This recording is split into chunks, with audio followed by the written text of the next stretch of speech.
Hello दोस्तों, let's cricket में आपका स्वागत है। और डाउन टू अर्थ की हमने एक नई सीरीज शुरू की थी यूपीएससी स्पेशल की। अक्टूबर के जो सारी न्यूज़ थी वो मैं आपको कवर करा चुका हूँ और वो 2 घंटे 14 मिनट की वीडियो यहाँ पर थी। ये भी वीडियो आपकी इसी लेंथ की होगी लगभग, और हेल्थ और ये सब चीज़ें आर्टिकल्स इसके अंदर कवर किए जाएंगे। जिन लोगों को इसका इंपॉर्टेंस समझ में आ गया है बहुत अच्छी बात है, जिनको नहीं समझ में आया देखें, ज़रूर से देखें, ठीक है। मुझे ही बहुत कुछ जानने के लिए मिल रहा है तो आपको भी बहुत कुछ जानने के लिए मिलेगा, ठीक है। अच्छा, कुछ लोग हिंदी में भी कह रहे हैं कि हिंदी में इसको डालिए। देखिए, हिंदी में नहीं हो सकता क्योंकि जो न्यूज़ हैं वो सिर्फ़ और सिर्फ इंग्लिश भाषा में प्रकाशित हो रही हैं, तो उनको ट्रांसलेट करना, गूगल वगैरह करना, वो सब काम थोड़ा-सा ज़्यादा हो जाता है। तो अगर आप लोग हिंदी में पढ़ना चाहते हैं तो स्लाइड्स डाउनलोड कर लीजिए और कॉपी पेस्ट करके आप उसको हिंदी में कन्वर्ट कर सकते हो, ये बहुत ईज़ी है। ओके, तो मैं यहाँ जो बोलता हूँ वो मैक्सिमम जो है हिंदी भाषा में होता है। लिखी हुई भाषा आपको पता ही है कि इंग्लिश ही होती है। ओके, तो इसीलिए इसको लिखा जाता है कि हिंदी भाषा में व्याख्या यहाँ पर हो रही है। ओके, तो चलते हैं आगे और देखते हैं कि और क्या क्या चीज़ें हमारे काम की नवंबर के महीने में रहीं। बहुत खूबसूरत आर्टिकल्स इसके अंदर कवर किए गए इन सभी टॉपिक से रिलेटेड। और चलिए देखते हैं इसकी जो पीडीएफ है वो भी आपको टेलीग्राम चैनल पर अवेलेबल कराई जा रही है। मैं आपको क्लीन पीडीएफ भी अवेलेबल करा रहा हूँ और मैं आपको एनोटेड पीडीएफ भी अवेलेबल करा रहा हूँ, ठीक है।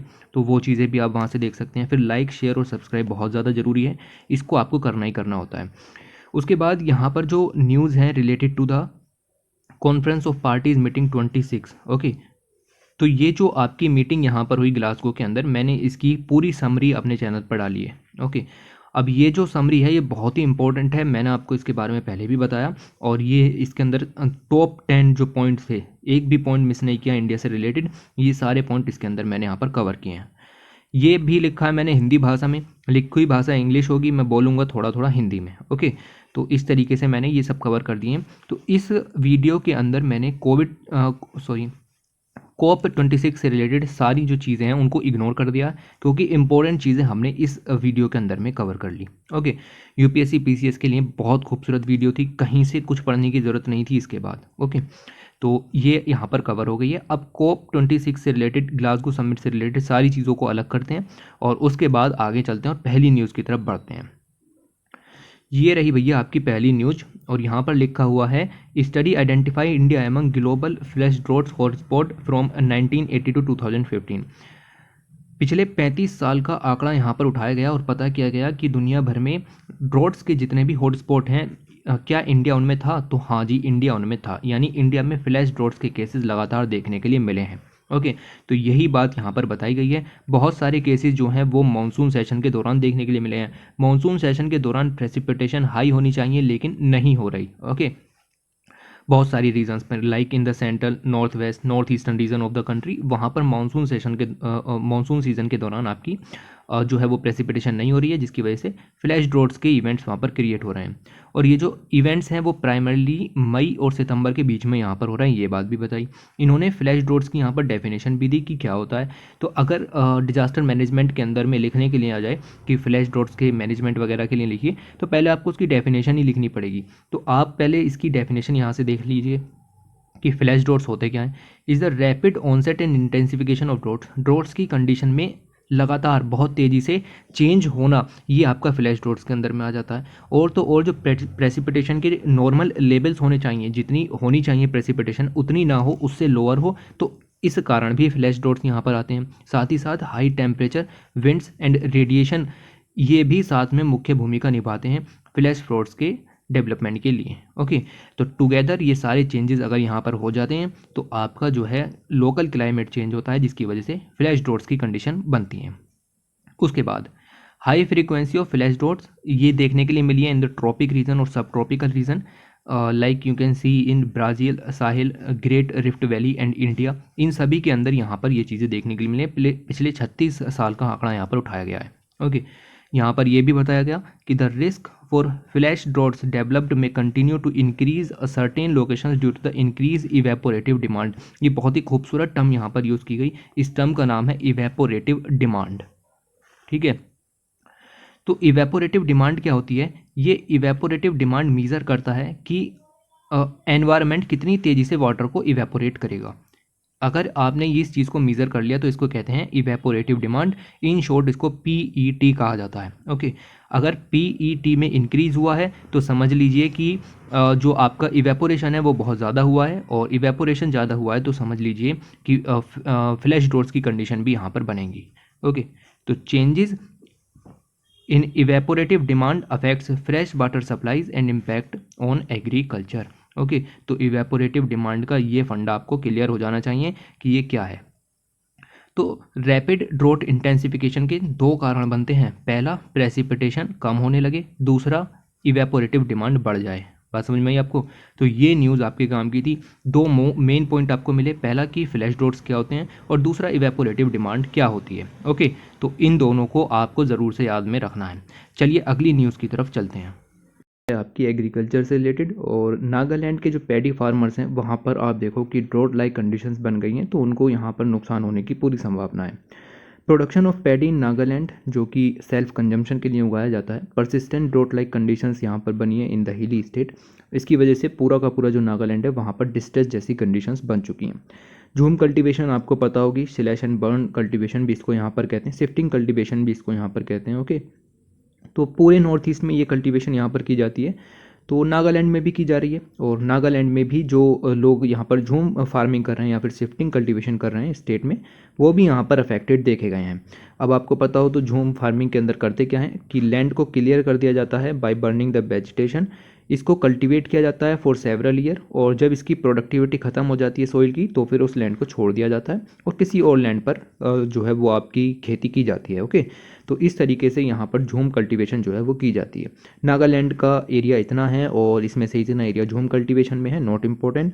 Apart from jhum cultivation, terrace rice farming जहाँ पर भी हो रही थी in the Nagaland, wet terrace rice cultivation जहाँ पर हो रही थी, वो सभी भी अफेक्ट होंगे। ओके, तो ये बहुत ही इंपॉर्टेंट है कि ड्रॉट लाइक कंडीशंस, आपने देखा कि हमने दो ही अभी न्यूज़ पढ़ी हैं, और दोनों न्यूज़ के अंदर आप देख सकते हैं कि ड्रॉट से रिलेटेड बातें यहाँ पर हो रही हैं। तो ये सब मुद्दे हैं, ये कंटिन्यू रहेंगे और ये बढ़ते रहेंगे। ओके, उसके आगे अगर हम बात करें तो बिहार ने डिफर्स किया है tendering for sand block operated after NGT order. देखिए, नेशनल ग्रीन ट्रिब्यूनल ने ऑर्डर दिया था कि सैंड जो है वो माइन नहीं की जा सकती in several district till further order from the NGT. Okay, तो नेशनल ग्रीन ट्रिब्यूनल ने ये ऑर्डर दिया था कि पटना और उसके आसपास की जो 8 डिस्ट्रिक्ट्स हैं वहाँ पर आप सैंड की माइनिंग नहीं कर सकते हैं। ओके, लेकिन बिहार गवर्नमेंट ने क्या किया था कि बिहार गवर्नमेंट ने जो टेंडर प्रोसेस है वो शुरू कर दी। अब वो शुरू हो गए प्रोटेस्ट वगैरह कि भाई ऐसे कैसे शुरू कर दिया। ओके, तो अब बिहार गवर्नमेंट ने इसको पोस्टपोन कर दिया है, उसको ख़त्म कर दिया है। ओके, तो सैंड माइनिंग ये बैन है 3 मंथ के लिए, स्टेट में ये बैन की गई थी, और अगला जब तक डायरेक्टिव एनजीटी का नहीं आ जाता तब तक आप सैंड की माइनिंग नहीं कर सकते हैं। ओके, तो जो project were in the violation of green courts directive on sand mining, आप वहाँ पर सैंड माइनिंग नहीं कर सकते थे। ओके, तो इलीगल सैंड माइनिंग जो है वो कैरी की जाती है बाई पावरफुल सैंड माफिया, और ये बहुत ही इंपॉर्टेंट टर्म है in the UP and Bihar region, operating in several districts including Patna. और इन सभी डिस्ट्रिक्ट्स के अंदर आप देखो कि जो माफिया हैं वो वेरी पावरफुल हैं, वेल आर्म्ड हैं, और पुलिस टीम से भी ज़्यादा हैं और अटैक भी करते हैं अगर सैंड को वहाँ पर माइन नहीं किया जाने दिया। तो इन सब चुनौतियों के चलते ये सैंड माइनिंग का जो इशू है वो उभर करके आता है। ओके, तो सैंड आपको पता हो तो स्टेट सब्जेक्ट में आता है, माइनर मिनरल के अंदर में चीज़ें कवर की जाती हैं।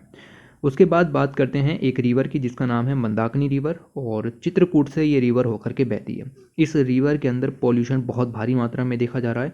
रिवर के चारों तरफ कंक्रीटाइजेशन भी बहुत ज़्यादा हो रहा है, और साथ ही साथ एनक्रोचमेंट जैसी कंडीशंस भी हो रही हैं, जिससे जो है वो रिवर पूरी तरीके से मर रही है। ओके, तो ये तीनों कंडीशन देखने के लिए मिली। मंदाकिनी रिवर की बात करें तो ये यमुना रिवर की एक ट्रिब्यूटरी है, और उत्तर प्रदेश के अंदर एक जगह है चित्रकूट, बहुत ही फेमस जगह है। हिंदू डेटी जो राम यहाँ पर हैं उनसे ये चीज़ बिलोंग करती है, ये जगह बिलोंग करती है, उन्होंने यहाँ पर काफ़ी समय व्यतीत किया था। ओके, तो ये जो रिवर है वो यहाँ पर धीरे धीरे ख़त्म होती चली जा रही है। और अगर आप यहाँ पर देखें कि ये जो रिवर है ये मध्य प्रदेश से स्टार्ट होती है। ओके, तो कॉमन रिवर है, 24 किलोमीटर तक ये यहाँ पर चित्रकूट में बहती है। ओके, और ये रिवर इसके बारे में और अगर आप देखें, the river flows through Sati Anusuiya a perennial through where many small and big stream fed into it. तो ये पॉइंट भी कुछ खास नहीं है, आपको याद रखना है कि एक और रिवर यहाँ पर है जिसका नाम है सती अनुसूया रिवर, और ये रिवर भी आपकी इसी रिवर के साथ में बहती है। ओके, तो ये रिवर जो है वो चित्रकूट के लोगों के लिए लाइफलाइन है। लगभग 70% ऑफ चित्रकूट के जो लोग हैं वो इसी रिवर के ऊपर डिपेंडेंट रहते हैं। अब आपको पता हो तो चित्रकूट जो है वो बहुत ही फेमस है for the Hindu epic Ramayana के लिए, और रामायण से जुड़े हुए बहुत सारे जो पार्ट हैं वो आपको चित्रकूट से यहाँ पर देखने के लिए मिलते हैं। ओके, और फुल मून हो, न्यू मून हो, दीपावली हो, या फिर जो आपकी रिवर है ये मंदाकिनी रिवर, इसमें लोग नहाने के लिए बहुत दूर दूर से यहाँ पर आते हैं। तो टूरिज़्म बहुत तेज़ी से यहाँ पर होता है। अब टूरिज़्म होता है इसी वजह से जो मंदाकिनी है वो आपकी धीरे धीरे ख़त्म हो रही है, क्योंकि लोग आते हैं, नहाते हैं और चले जाते हैं गंदगी करके। ठीक है, मैनी होटल्स वहाँ पर खुल रहे हैं, बहुत सारे टेम्पल जो हैं वो भी यहाँ पर बनने शुरू हो गए हैं। तो रिवर का जो कैचमेंट एरिया है जिसको बिल्कुल भी डिस्टर्ब नहीं करना चाहिए, उस रिवर पर भी आप देखो एनक्रोचमेंट शुरू हो गया है। ओके, तो यूनियन मिनिस्ट्री ऑफ जल शक्ति ने भी अपनी 22 पॉल्यूटेड रिवर्स की लिस्ट जारी की थी, और मध्य प्रदेश की जो ये मंदाकिनी रिवर है, देखिए मध्य प्रदेश से ओरिजिनेट होती है, उत्तर प्रदेश में सिर्फ 24 किलोमीटर का स्ट्रेच यहाँ पर रहता है। ओके, तो ये भी रिवर इन्होंने यहाँ पर 22 पॉल्यूटेड रिवर के अंदर डाली थी। ओके, तो ये इंपॉर्टेंट हो जाता है। मंदाकिनी रिवर ट्रिब्यूटरी है यमुना की, याद रखना। उसके बाद बात करते हैं आगे, और यहाँ पर एक इंस्टीट्यूट है जिसका नाम है international fund for agricultural development. Okay, ये जो आपका IFAD है ये इंटरनेशनल फाइनेंशियल इंस्टीट्यूशन है, साथ ही साथ UN के अंदर में वर्क करता है, और रोम के अंदर बेस ये है, तो रोम में इसका हेडक्वार्टर है।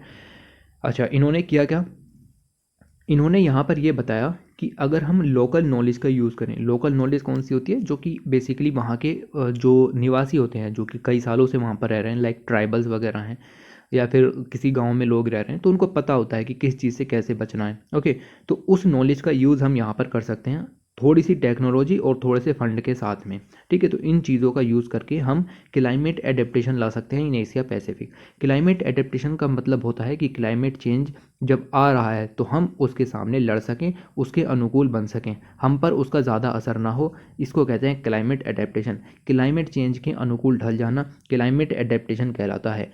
ओके, तो क्लाइमेट एडेप्टेशन हम कर सकें इसके लिए लोकल नॉलेज का यूज़ किया जाए, प्लस टेक्नोलॉजी और कुछ फंड्स का यूज़ भी यहाँ पर किया जाए। तो IFAD ने बताया कि 500 मिलियन फंड सफिशिएंट होंगे।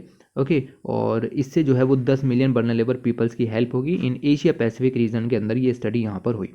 इनका एक प्रोग्राम है, प्रोग्राम का नाम याद रखना, इसका नाम है adaptation for small holders agriculture programme. तो उल्टा क्वेश्चन घुमा करके पूछा जाएगा कि adaptation for small holders agriculture programme निम्नलिखित में से किस ऑर्गेनाइजेशन के अंदर में है।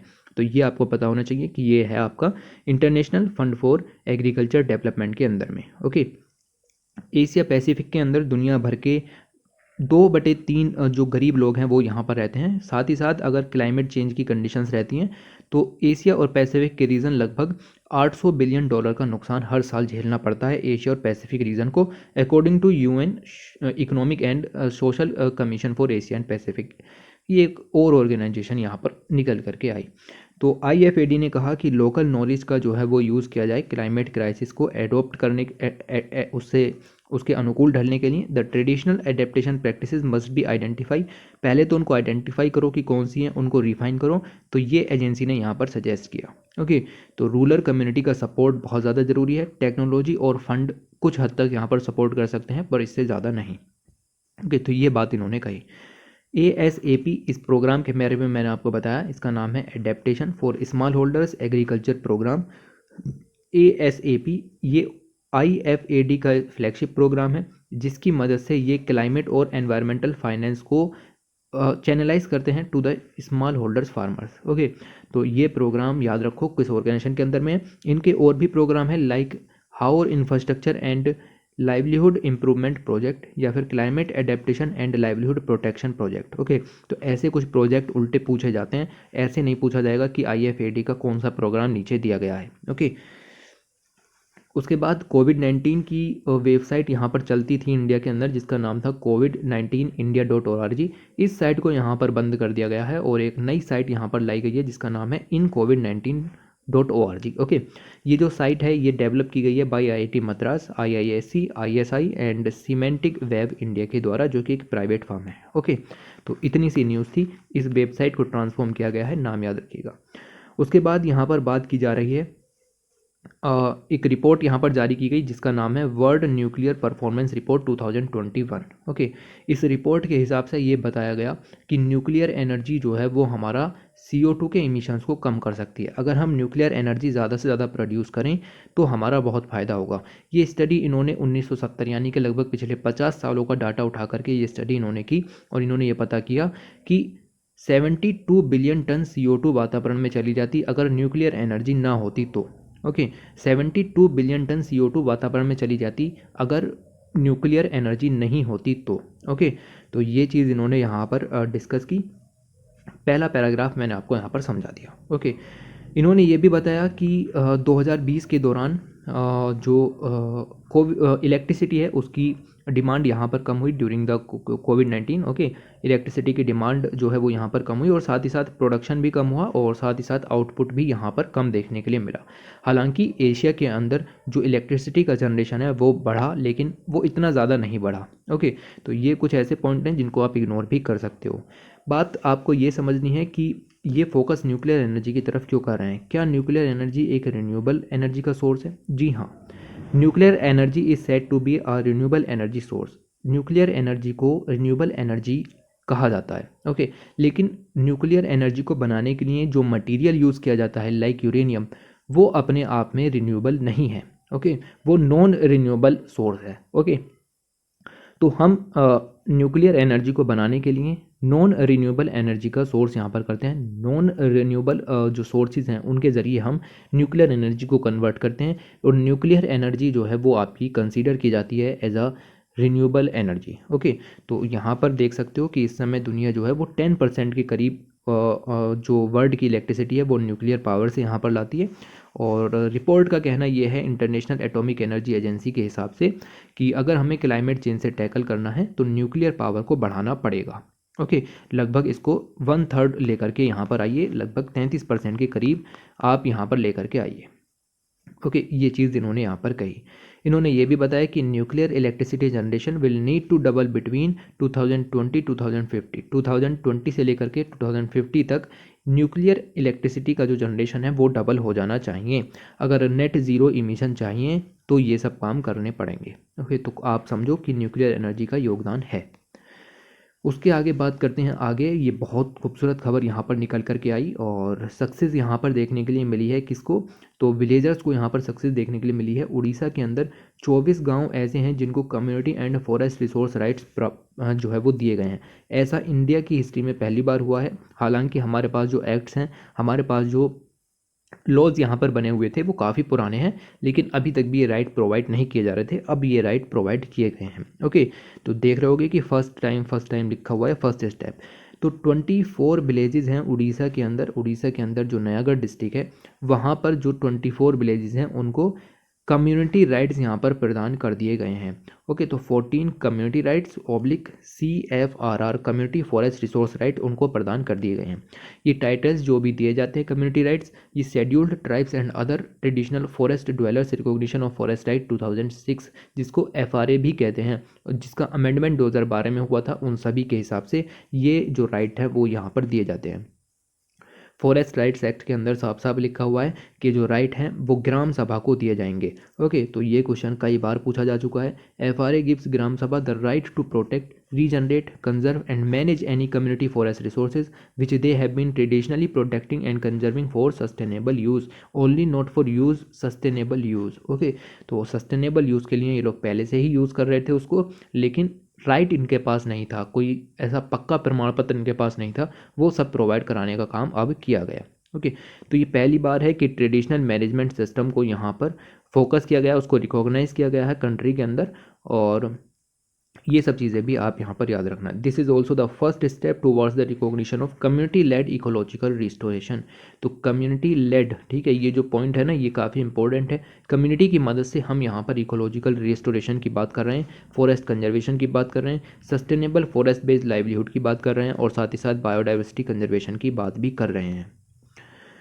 उसके साथ अगले आर्टिकल की तरफ चलते हैं। यूनेस्को ने अपनी एक रिपोर्ट जारी की। यूनेस्को ने यहाँ पर अपनी रिपोर्ट का नाम इम्पोर्टेंट नहीं है, रिपोर्ट के हिसाब से इन्होंने ये बताया कि पूरी दुनिया में 53% जो इंस्टीट्यूशंस हैं उनके नेशनल करिकुलम के अंदर लिखा हुआ है, उनको पता है कि क्लाइमेट चेंज क्या होता है, लेकिन बाकी के जो हैं उनको क्लाइमेट चेंज के बारे में नहीं पता। इसका मतलब ये है कि half of the national करिकुला world wide do not mention climate change. उनके सिलेबस में कहीं पर भी क्लाइमेट चेंज नहीं पढ़ाया जाता। मोस्ट ऑफ द टीचर्स को पता ही नहीं है क्लाइमेट चेंज क्या होता है और उसको एक्सप्लेन कैसे करना है, ना ही उनको ये पता है। ये बहुत ज़्यादा ज़रूरी है क्योंकि यूथ को पता होना चाहिए कि क्या चल रहा है। ओके, तो जो बच्चे हैं जो क्लाइमेट एक्टिविस्ट के रूप में यहाँ पर उभर के आ सकते हैं उनको यहाँ पर बताना चाहिए। ओके, तो ये सब इन्होंने बताया कि इवेंट यहाँ पर हुआ जिसका नाम है together for tomorrow education and climate action. तो ये जो यहाँ पर हुआ इसके अंदर में ये चीज़ें डिस्कस की गई कि लोगों को पता नहीं है the need for collaboration between education and environmental sector. तो एजुकेशन और एनवायरनमेंट को लिंक करके आपको सिलेबस करिकुला को यहाँ पर डेवलप करना है। साथ ही साथ जो टीचर ट्रेनिंग प्रोग्राम्स होते हैं, टीचर ट्रेनिंग प्रोग्राम्स होते हैं या फिर मॉड्यूल्स होते हैं, उनके अंदर भी एनवायरमेंटल जैसी थीम्स लेनी चाहिए जो कि अभी नहीं ली जा रही हैं। ओके, तो पहले तो टीचर को ही पता होना चाहिए क्या होता है क्लाइमेट चेंज, फिर बच्चों को पता होगा। ठीक है, उसके बाद आगे चलते हैं। और ये COP26 यहाँ पर लिखा हुआ है वैसे तो, पर रिपोर्ट जो है वो जारी की गई adaptation gap report. Okay, very very important. UNEP United Nations environmental programme अपनी रिपोर्ट जारी करता है जिसका नाम है एडेप्टेशन गैप रिपोर्ट, और ये हर साल जारी होती है। और डायरेक्ट क्वेश्चन भी पूछे गए हैं कि एडेप्टेशन गैप रिपोर्ट कौन जारी करता है, और ये लेटेस्ट रिपोर्ट यहाँ पर जारी की गई। इस रिपोर्ट के हिसाब से देखिए नाम से स्पष्ट है कि एडेप्टेशन गैप, क्लाइमेट चेंज से लड़ने के लिए आपको एडेप्ट होना पड़ेगा। जैसा कि क्लाइमेट चेंज मैंने अभी आपको बताया ना कि क्लाइमेट चेंज से अडेप्ट कैसे हुआ जाता है। ओके, मान लीजिए कि ड्रोट आया तो आपको ड्रोट रेजिस्टेंस क्रॉप्स यहाँ पर उगानी पड़ेंगी, तो ये क्या एडेप्टेशन है क्लाइमेट चेंज के अगेंस्ट। ओके, तो क्लाइमेट चेंज से आपको अडेप्ट होना है। उस अडेप्ट को होने के लिए कुछ फंड की ज़रूरत पड़ती है, कुछ पैसे की ज़रूरत पड़ती है। वो पैसा बहुत कम है। ओके, वो पैसा बहुत कम दिया जा रहा है, तो वो जो गैप वहाँ पर क्रिएट हुआ, जितना चाहिए और जितना दिया जा रहा है, उस गैप को यहाँ पर एडेप्टेशन गैप रिपोर्ट के अंदर में डिस्कस किया जाता है। ओके, तो the growth in climate impact is far outpacing our effort to adapt to them. तो जितना हम कर रहे हैं वो सफिशिएंट नहीं है। UNEP के लेटेस्ट एस्टिमेट ये दिखाते हैं कि क्लाइमेट फाइनेंस जो कि डेवलपिंग कंट्रीज़ को दिया जाता है according to the Paris agreement, okay, उसके हिसाब से मिटिगेशन और एडेप्टेशन की जो प्लानिंग एंड इम्प्लीमेंटेशन है वो 2019 में $79.6 बिलियन के करीब में यहाँ पर था। तो ये जो अमाउंट है यहाँ पर कम बताया जा रहा है, और अब तो $100 बिलियन का जो यहाँ पर अमाउंट है वो भी कम बताया जा रहा है, जो कि कहा गया था कि सफिशिएंट होगा। ओके, क्योंकि देर हो गई। ओके, ये आपको हर साल प्रोवाइड करना था, लेकिन ऐसा नहीं हो रहा है। ओके, तो इस चीज़ को भी यहाँ पर डिस्कस किया गया। साथ ही साथ अगर हम यहाँ पर देखें, इन्होंने ये भी बताया, आपको पता हो तो क्लाइमेट चेंज जो है वो एक इरिवर्सिबल प्रक्रिया है। तो ऐसा पीटी के पॉइंट पे आते हैं, कॉमन सेंस की बात है कि ये चीज़ इरिवर्सिबल है, आप इसको वापस नहीं मोड़ सकते। ओके, तो ये क्लाइमेट एडेप्टेशन के ऊपर में इन्होंने बताया कि हम बिल्कुल भी प्रिपेयर नहीं हैं, हम नॉट वेल प्रिपेयर्ड हैं। ओके, और क्लाइमेट चेंज से हम किसी भी तरीके से नहीं लड़ सकते अगर फंड सफिशिएंट नहीं हुए और जो गैप है एडेप्टेशन का ये कम नहीं हुआ तो। Okay, overall estimated adaptation cost in developing countries, इस समय हमें जितना पैसा हम यहाँ पर दे रहे हैं डेवलपिंग कंट्रीज़ को, उससे 5 से 10 गुना ज़्यादा पैसा देना पड़ेगा, तब हम सोच सकते हैं कि ये गैप यहाँ पर कम होगा। ओके, बाकी देखो इसमें 70 प्लस और भी पॉइंट यहाँ पर निकल जाएंगे, बट ज़रूरी नहीं है, हर साल की ये सब चीज़ें ज़रूरी नहीं है, थोड़ा सा पढ़ो सफिशिएंट है। ये सबसे लास्ट वाला पॉइंट याद रख लो, बस बहुत है। ओके, और ये रिपोर्ट किसने जारी की ये याद रख लो। उसके बाद आगे बात करते हैं, और टर्टल्स की स्मगलिंग रुक नहीं रही है। उड़ीसा के अंदर टर्टल्स की स्मगलिंग कंटिन्यू है, और फॉरेस्ट ऑफिशियल ने यहाँ पर 40 टर्टल्स यहाँ पर सीज किए। ओके, तो देखते हैं कि कौन कौन से पॉइंट यहाँ पर निकलते हैं। पहला पॉइंट तो यही आ जाता है कि मलकानगिरी जो फॉरेस्ट हैं वो कहाँ पर हैं, तो ये उड़ीसा के अंदर में है। ओके, तो ये चीज़ याद रखना। दूसरा, जो टर्टल्स हैं वो यहाँ पर स्मगलिंग हो रहे हैं। ओके, टर्टल्स की स्मगलिंग बेसिकली उड़ीसा के अंदर और आंध्र प्रदेश के अंदर देखने के लिए मिल रही है। स्मगलिंग ऑफ टर्टल्स पूरी तरीके से प्रोहिबिटेड है under the wild life protection act 1972, और इसके अंदर कहा गया है कि अगर आप टर्टल्स की स्मगलिंग करते हुए पाए गए तो आपको नॉन बेलेबल ऑफेंस है, मतलब इसके अंदर आपको बेल भी अवेलेबल नहीं होगी। ओके, ये काफ़ी ज़्यादा इंपॉर्टेंट हो गया। टर्टल्स को स्मगल किया जाता है, उनको किल किया जाता है, किस वजह से? उनको लाइव स्टॉक फीड के रूप में यूज़ किया जाता है। उनके शेल से आप देख सकते हो लेदर्स यहाँ पर बनाई जाती हैं। साथ ही साथ to make potions from their blood. Okay, तो ये वर्ड सही लिखा हुआ है, पॉइजन नहीं है, ठीक है, पोशन है, POTION, POTION। इसका मतलब इसके अंदर बहुत सारी चीज़ें आ जाती हैं, लाइक इनका जो ब्लड है उससे आप जो है वो मेडिसिन बनाने का काम भी करते हो, उससे आप जो है उसको ड्रिंक के पर्पज़ से भी यूज़ करते हो, लाइक ड्रिंकिंग पर्पज़ से, दारू वगैरह टाइप से। ओके, और तीसरा आप जो है अब वो यहाँ पर इनके ब्लड से पॉइजन बनाने का काम भी करते हो। ओके, और इनको फिशिंग बेट के रूप में भी यहाँ पर यूज़ किया जाता है। टर्टल्स को मीट और मेडिसिन के लिए भी यूज़ किया जाता है। इनमें फेमस हो जाता है Indian flap shell turtle. Okay, और ये एक फ्रेश वाटर स्पीसीज़ है। तो flap shell turtle fresh water species है टर्टल की, और बहुत सारे स्टेट्स में यहाँ पर पाई जाती है। क्यों इसका नाम फ्लैप शेल रखा गया? क्योंकि इसका जो शरीर है उसके ऊपर फेमोरल फ्लैप्स पाए जाते हैं। Note important, okay, note important. These flaps of skin cover the limbs where they retract into the shell. तो you can read this point, okay, कि भाई यहाँ क्यों होते हैं, तो यहाँ पर दिया गया है, ये मज़े के लिए यहाँ पर बातें हो जाती हैं। ओके, ये वाला पॉइंट आप यहाँ पर पढ़ सकते हो। तो ये चीज़ आपको यहाँ पर याद रखनी है। The fresh water turtle is a scavenger in the river. तो ये फ्रेश वाटर जो टर्टल होते हैं ये स्कवेंजर होते हैं, very very important. Okay, but इनकी जो पॉपुलेशन है वो धीरे धीरे डिक्लाइन हो रही है।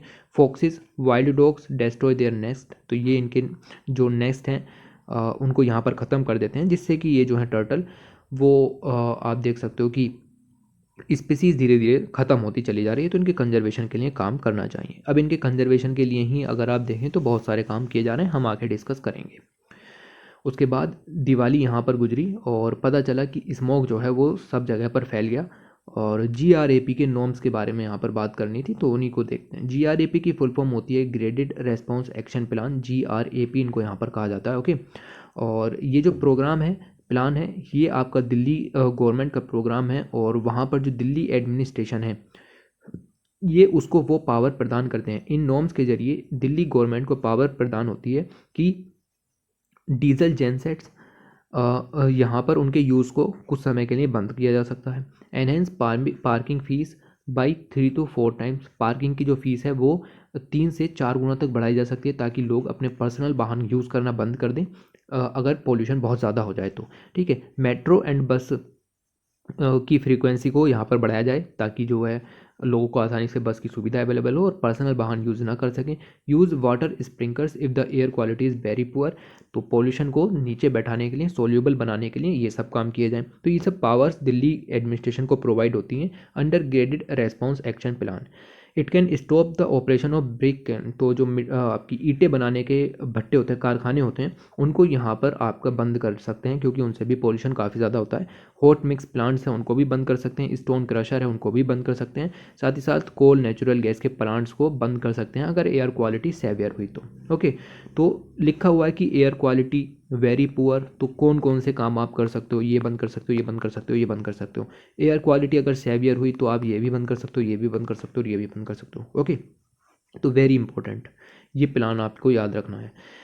फिर यहाँ पर एक report I, report not important but जारी की गई बाय वर्ल्ड रिसोर्स इंस्टीट्यूट के द्वारा, जो कि एक नॉन प्रॉफिट ऑर्गेनाइजेशन है।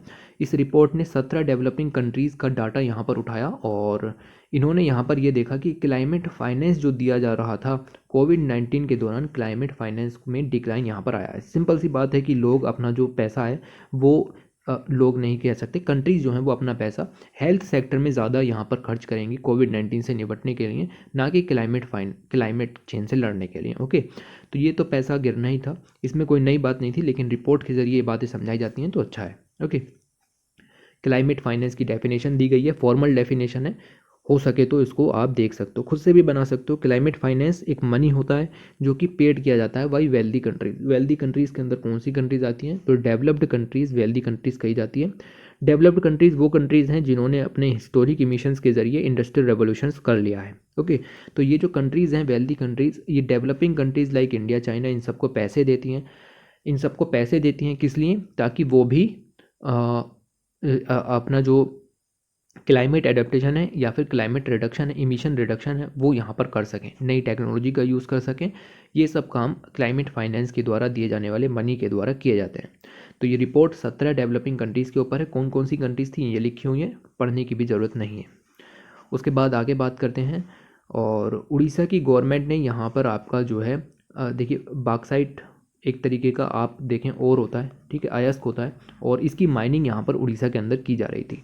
ओके, तो उड़ीसा की सरकार ने ऑर्डर दिया माइनिंग करने का। विलेजर सामने आए कि भाई माइनिंग बंद करो, माइनिंग नहीं हो सकती। माइनिंग की जा रही थी माली हिल्स के ऊपर। ओके, तो बॉक्साइट के क्षेत्र आपसे पूछे जा सकते हैं कि इंडिया में निम्नलिखित में से कौन सा बॉक्साइट रिजर्व का क्षेत्र है। ओके, तो ऐसा सब पूछा जाता है। तो माली हिल्स बॉक्साइट जो है वो यहाँ पर माइंस हैं, और बॉक्साइट की जो माइनिंग है वो यहाँ पर की जाती है। ओके, तो विलेजर्स ने यहाँ पर आके कहा कि माली हिल्स पर आप यहाँ पर माइनिंग नहीं कर सकते, और ये जो विलेजर्स हैं इनमें मोस्ट ऑफ द विलेजर्स जो हैं वो पराजा ट्राइब से यहाँ पर बिलोंग करते हैं। ओके, तो ये ट्राइब के लोगों का कहना है कि अगर आप वहाँ पर माइनिंग करोगे तो माली हिल्स की जो ब्यूटी है वो ख़राब हो जाएगी। वहाँ पर आप देखो बहुत ज़्यादा डेंस फॉरेस्ट हैं, वाइल्ड लाइफ हैं, और साथ ही साथ पेरिनियल रिवर्स भी बहती हैं। ओके, तो आप वहाँ पर माइनिंग नहीं कर सकते। तो इस वजह से बॉक्साइट जो है वो माली हिल्स पर माइन नहीं की जा सकती, क्योंकि वहाँ पर अपनी जो बायोडाइवर्सिटी है वो मौजूद है। ओके, तो ये सब जो मुद्दा है माली हिल्स का, ये 2003 से चल रहा है और बहुत बड़ा मुद्दा है। इसके लिए अलग से समितियां बना करके काम हो रहा है। तो वही बात, कम्युनिटी लेड जो प्रोग्राम है वो यहाँ पर चलाए जा रहे हैं। माली हिल्स के अंदर देखें लगभग 14 मिलियन टन्स ऑफ बॉक्साइट के रिज़र्व यहाँ पर हैं। अब इकोनॉमिक डेवलपमेंट करना है तो ये रिज़र्व हमें चाहिएंगे, लेकिन साथ ही साथ एनवायरनमेंट का भी ध्यान रखना है तो वो भी हमें चाहिए। देखिए सबसे इंपॉर्टेंट चीज़ एनवायरनमेंट यहाँ पर है, और जो आपकी सेकेंडरी चीज़ है वो इकोनॉमी यहाँ पर होती है। ओके, एनवायरनमेंट होगा, इकोनॉमी चलती रहेगी। ठीक है, ये आपकी यहाँ पर है। और ये जो बैनर यहाँ पर आप देखें लिखा हुआ है माली पर्वत सुरक्षा समिति, इस तरीके की जो कम्युनिटी लेड प्रोग्राम है उनके ज़रिए आप एक्टिविज़म का काम यहाँ पर करते हो, प्रकृति को बचाने का काम आप यहाँ पर करते हो। उसके बाद यहाँ पर लिखा हुआ है what is the best time for rhino translocation in Assam. देखिए असम जो है वो आपको पता हो तो ब्रह्मपुत्र के फ्लड प्लेन्स में पड़ता है। ओके, अब ब्रह्मपुत्र के फ्लड प्लेन्स में पड़ता है तो वहाँ पर लगातार फ्लड यहाँ पर आती रहती हैं, और फ्लड जो है वो कई सारे नेशनल पार्क लाइक काजीरंगा है, मनास है, बुरहा छावपरी है, लाउखोवा है, पोविटोरा है, इन सब नेशनल पार्क के अंदर पानी भर जाता है। अब वहाँ पर रहते हैं rhino, Kaziranga very famous for rhino. Okay, one horn rhino वहाँ पर रहते हैं। तो वो राइनोज जो हैं उनका ट्रांसलोकेशन हमें वहाँ पर करना होता है, उनको शिफ्ट करना पड़ता है ड्यूरिंग द फ्लड, क्योंकि कुछ हैं जो तैर सकते हैं लेकिन कुछ हैं जो नहीं तैर सकते। ओके, तो उनको यहाँ पर शिफ्ट करने का काम करना चाहिए किस महीने में, दिसंबर में। अब ये इंपॉर्टेंट नहीं है कि दिसंबर में करना चाहिए, और क्या क्या पॉइंट इसके अंदर में दिए गए हैं उनको देखते हैं। ओके, तो लिखा हुआ है कि दिसंबर जो है वो बेस्ट टाइम है राइनो को ट्रांसलोकेट करने का, क्योंकि वाटर जो है वो यहाँ पर भर जाता है। ये स्टडी रिलीज हुई, इन्होंने ये भी बताया कि अगर आपको राइनोस को आपको शिफ्ट ही करना है, ट्रांसलोकेशन ही करना है उनका, तो आप एडल्ट राइनोस को चुनिए। आप जो है, देखिए मैं यहाँ पर समझाता हूँ ना आपको। ये रहा कि इन contract contrast adult rhinos were almost never observed swimming. जो एडल्ट राइनोज हैं वो तैर नहीं सकते। ओके, वो जो है वो फंस जाते हैं, वो रेफ्यूजी की तरह यहाँ पर रहते हैं। तो जो सब एडल्ट हैं या फिर एक मदर है with a calf as adult animal, उनके अंदर सर्वाइवल जो कैपेबिलिटीज़ हैं वो ज़्यादा होती हैं। तो एडल्ट राइनोज नहीं तैर सकती, इसीलिए उनका जो है ट्रांसलोकेशन यहाँ पर होना चाहिए। ओके, उनको शिफ्ट करने का काम होना चाहिए, बाकी को आप इग्नोर भी कर सकते हो। ओके, तो राइनोज जो हैं वो असम के अंदर 4 प्रोटेक्टेड एरियाज़ में पाए जाते हैं, like in Pobitora, Rajiv Gandhi Orang national park, Kaziranga national park और मनास नेशनल पार्क। ओके, तो अभी अभी जो राजीव गांधी ओरांग नेशनल पार्क है इसके अंदर से राजीव गांधी वर्ड जो है वो यहाँ पर ख़त्म किया गया। ओके, तो ये भी चीज़ है। ये राइनो री इंट्रोडक्शन प्लान भी डेवलप किया गया था under the rhino vision, Indian rhino vision 2020, और इसके हिसाब से जो राइनो की पॉपुलेशन है उसको 3000 तक हमें बढ़ाना था नए एरियाज़ को क्रिएट करके। ओके, तो ये न्यूज़ यहाँ पर निकल के आई। स्टडी जो है वो यहाँ पर पब्लिश की गई इन पैचडम जर्नल। ठीक, ये नया है, और ये जर्नल जो है वो बाई एनुअल है, इंटरनेशनल है, पीर रिव्यूड जर्नल है, जो कि प्राइमरली जो मैटर है related to the African elephant, African and Asian rhino conservation और उनके मैनेजमेंट से रिलेटेड वर्क करता है ये वाला न्यूज़पेपर। ओके, ये एक प्लेटफॉर्म के रूप में भी वर्क करता है, जो कि आपकी अफ्रीकन एलिफेंट, अफ्रीकन राइनो और एशियन राइनो, इन तीनों जो स्पीसीज़ हैं उनसे रिलेटेड इन्फॉर्मेशन को डिसेमिनेट करने का काम करता है। ओके, तो स्टडी ने ये सब चीज़ें डिस्कस की, स्टडी जो है कैरीड की गई इन 2 protected areas in the Brahmaputra river valley. पहला है काजीरंगा नेशनल पार्क और दूसरा है Burha छापोरी wild life sanctuary. Okay, तो इन दोनों के अंदर यहाँ पर ये स्टडी कंडक्ट की गई। तो जो आपकी BWS ये वाली आपकी वाइल्ड लाइफ सेंचुरी है, ये जो है वो बेसिकली 2 एरियाज़ यहाँ पर कवर होते हैं। देखिए, एक का नाम है आपका लाउखोवा और एक का नाम है बुरहा छापोरी वाइल्ड लाइफ सेंचुरी। दोनों एरियाज़ मिलकर के यहाँ पर आपका एक बड़ा रीज़न क्रिएट करते हैं राइनोज़ के प्रोटेक्शन के लिए। ओके, तो ये पॉइंट इंपॉर्टेंट यहाँ पर है, याद रखिएगा। उसके बाद लोकल जो पीपल हैं उन्होंने गहिरमठ बीच आपको पता हो तो पूरी दुनिया का सबसे बड़ा सी टर्टल्स के लिए मास नेस्टिंग साइट है। ओके, तो ये जो है अब सीज़न शुरू होने वाला है जब आपके जो ओलिव रिडी टर्टल्स हैं वो यहाँ पर आएंगे और मास नेस्टिंग करेंगे। ओके, तो इससे इनकी स्पीसीज जो है उनको बचाया जा सकता है। तो लोकल जो है वो उस बीच को पूरी तरीके से साफ़ कर रहे हैं ताकि उन ओलिव रिडी टर्टल्स को सुविधा जो है वो यहाँ पर अवेलेबल हो। सी टर्टल्स जो हैं वो प्रोटेक्टेड किए गए हैं under convention on international trade in endangered species of wild fauna and flora, जो कि साइट्स के नाम से जानी जाती है। 1975 में न्यूज़ के अंदर आई थी, मतलब फोर्स के अंदर आई थी। ओके, और उससे पहले हमारा वाइल्ड लाइफ प्रोटेक्शन एक्ट 1972 चल ही रहा था। इंडिया ने साइन कर रखा है साइट्स को, और जब आप साइट्स जो ये आपकी कन्वेंशन है इसको साइन कर लेते हैं तो टर्टल्स की ट्रेडिंग नहीं कर सकते आप, उनके पार्ट्स को नहीं बेच सकते, उनके एग्स की ट्रेडिंग नहीं हो सकती। ओके, 1997 में गवर्नमेंट ने यहाँ पर जो गहिरमठ बीच है उसको मैराइन सेंचुरी डिक्लेयर कर दिया गया था। ओके, लगभग 1500 स्क्वायर किलोमीटर का एरिया है और 20 किलोमीटर का कोस्ट इसके अंदर कवर होता है, जहाँ पर किसी भी तरीके की जो एक्टिविटीज़ हैं, इंडस्ट्रियल एक्टिविटीज़ हैं, वो नहीं हो सकती। ओके, तो गहिरमठ बीच को यहाँ पर क्लियर किया जा रहा है और स्टेट गवर्नमेंट ने हर टाइप की फ़िशिंग बंद कर रखी है। Very important, the state government banned all type of fishing activities for 7 months from 1 November to the 31 May. तो नवंबर से लेकर के मई तक वहाँ पर किसी भी तरीके की फ़िशिंग नहीं की जाती है, क्योंकि इस एंडेंजर्ड मैरीन स्पीसीज़ को बचाना काफ़ी ज़्यादा ज़रूरी है। इसीलिए इन 7 महीने तक वहाँ पर कोई भी फ़िश एक्टिविटी नहीं होती है। अब फ़िश एक्टिविटी नहीं होती है तो उड़ीसा के फ़िशर्स यहाँ पर आए, उन्होंने कहा कि 7 मंथ तक फ़िशिंग वहाँ पर नहीं होती है तो हमें 10,000 रुपये पर मंथ के हिसाब से सैलरी दी जाए। ओके, जस्ट इससे लिंक्ड न्यूज़ है। ओके, तो वेरी वेरी इंपॉर्टेंट। तो 7 महीने तक फ़िशिंग वहाँ पर बैन रहती है तो 10,000 रुपये पर महीने वहाँ पर अवेलेबल कराए जाने चाहिए।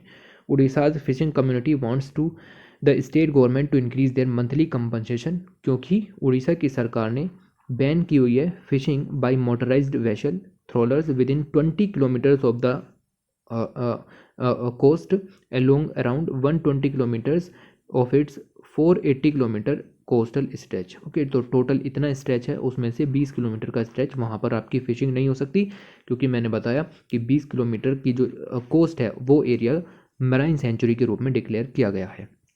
ओके, तो ये किस लिए किया गया मैंने आपको ये भी बताया, क्योंकि जो ओलिव रिडी टर्टल्स हैं जो कि एंडेंजर्ड हैं वो मास नेस्टिंग करने के लिए आते हैं। ओलिव रिडी टर्टल्स की मास नेस्टिंग को एक स्पेशल टर्म यहाँ पर दी जाती है जिसका नाम है एरीबाडा। ओके, तो ये टर्म ये यहाँ पर फेमस है, कई जगह पर पूछी भी गई है।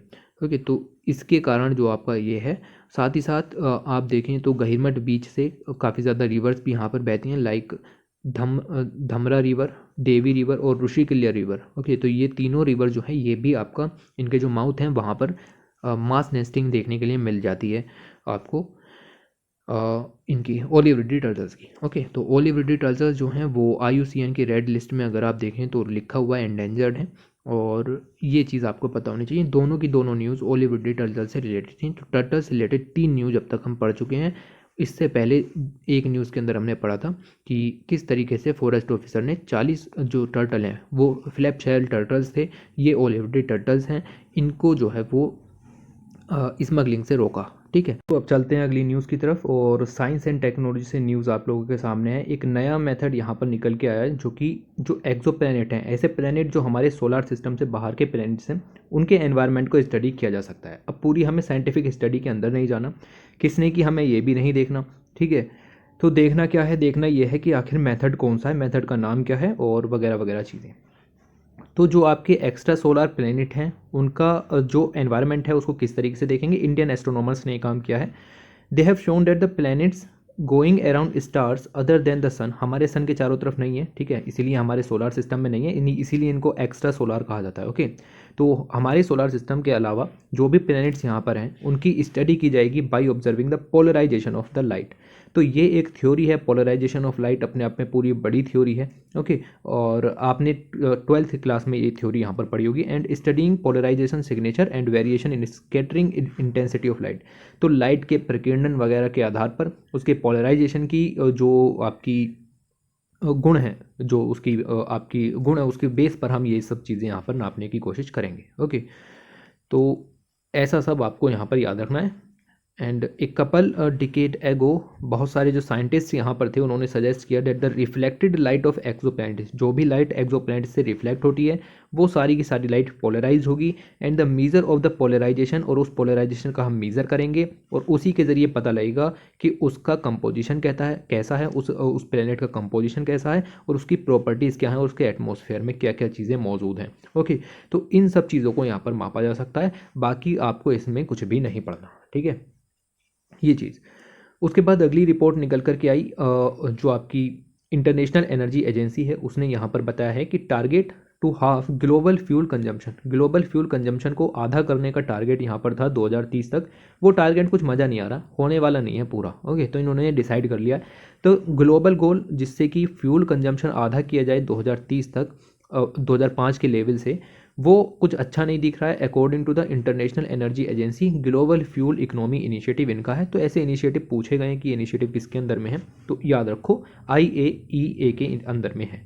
फ्यूल इकोनॉमी का मतलब क्या है? फ्यूल इकोनॉमी इस चीज़ को मेज़र करती है कि एक व्हीकल पर यूनिट आपका जो फ्यूल है उसको यूज़ करके कितनी डिस्टेंस चल सकता है। जैसे हम कहते हैं कि किलोमीटर पर लीटर, तो 1 लीटर जो आपका पेट्रोल है या फिर आपका फ्यूल है उसको यूज़ करने पर कितना किलोमीटर यहाँ पर चल सकता है, उसी के बेस पर हम निकालते हैं कि ग्रीन हाउस गैसेस का एमिशन कितना होगा, पोल्यूशन कितना होगा from the use of car. तो कार के यूज़ से कितना पोल्यूशन यहाँ पर होगा, वो सब चीज़ें फ्यूल इकोनॉमी के ज़रिए में मापी जा सकती हैं।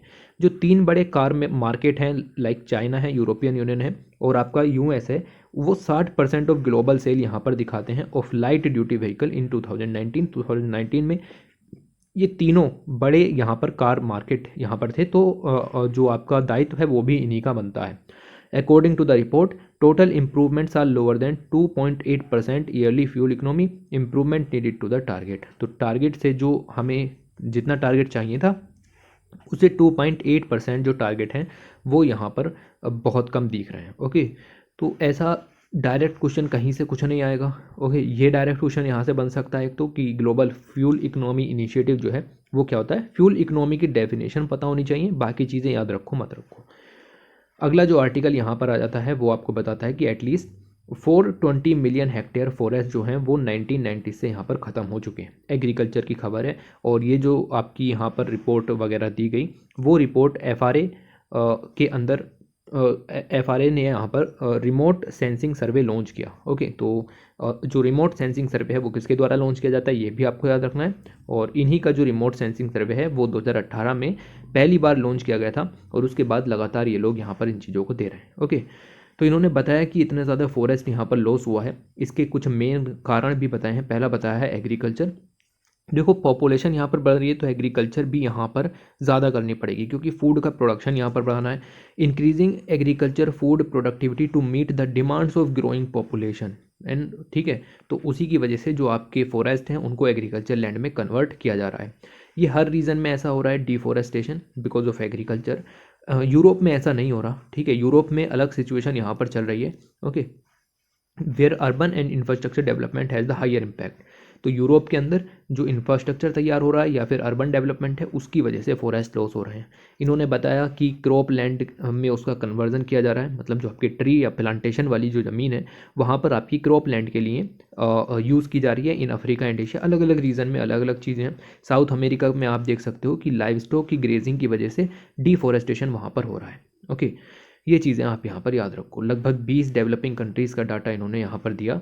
FRA 2020 remote sensing survey was launch in 2018। The objective are 2-fold। 2 तरीके के ऑब्जेक्टिव हैं इस सर्वे के। पहला ये है to build country capacity to use remote sensing for forest monitoring. तो ये रिमोट सेंसिंग डाटा यहाँ पर अवेलेबल कराते हैं, जैसा कि नाम से ही है रिमोट सेंसिंग सर्वे। ओके, तो एक डाटा कंट्रीज़ को यहाँ पर मिलेगा कि इतना फॉरेस्ट लॉस हो गया है, आप कुछ कीजिए। Okay, to generate independent robust and consistent estimate of forest area and its changes over time at global regional and biome level। तो इन तीनों लेवल्स पर, ग्लोबल लेवल पर, रीजनल लेवल पर, बायोम लेवल पर जो फॉरेस्ट का डाटा है वो सभी इकट्ठा होना चाहिए, ताकि कोई भी एजेंसी है अगर वो फॉरेस्ट रिस्टोरेशन से रिलेटेड कोई भी इनिशिएटिव लेना चाहती है तो उसको डाटा अवेलेबल कराया जा सके। ओके, ये सब याद रखो।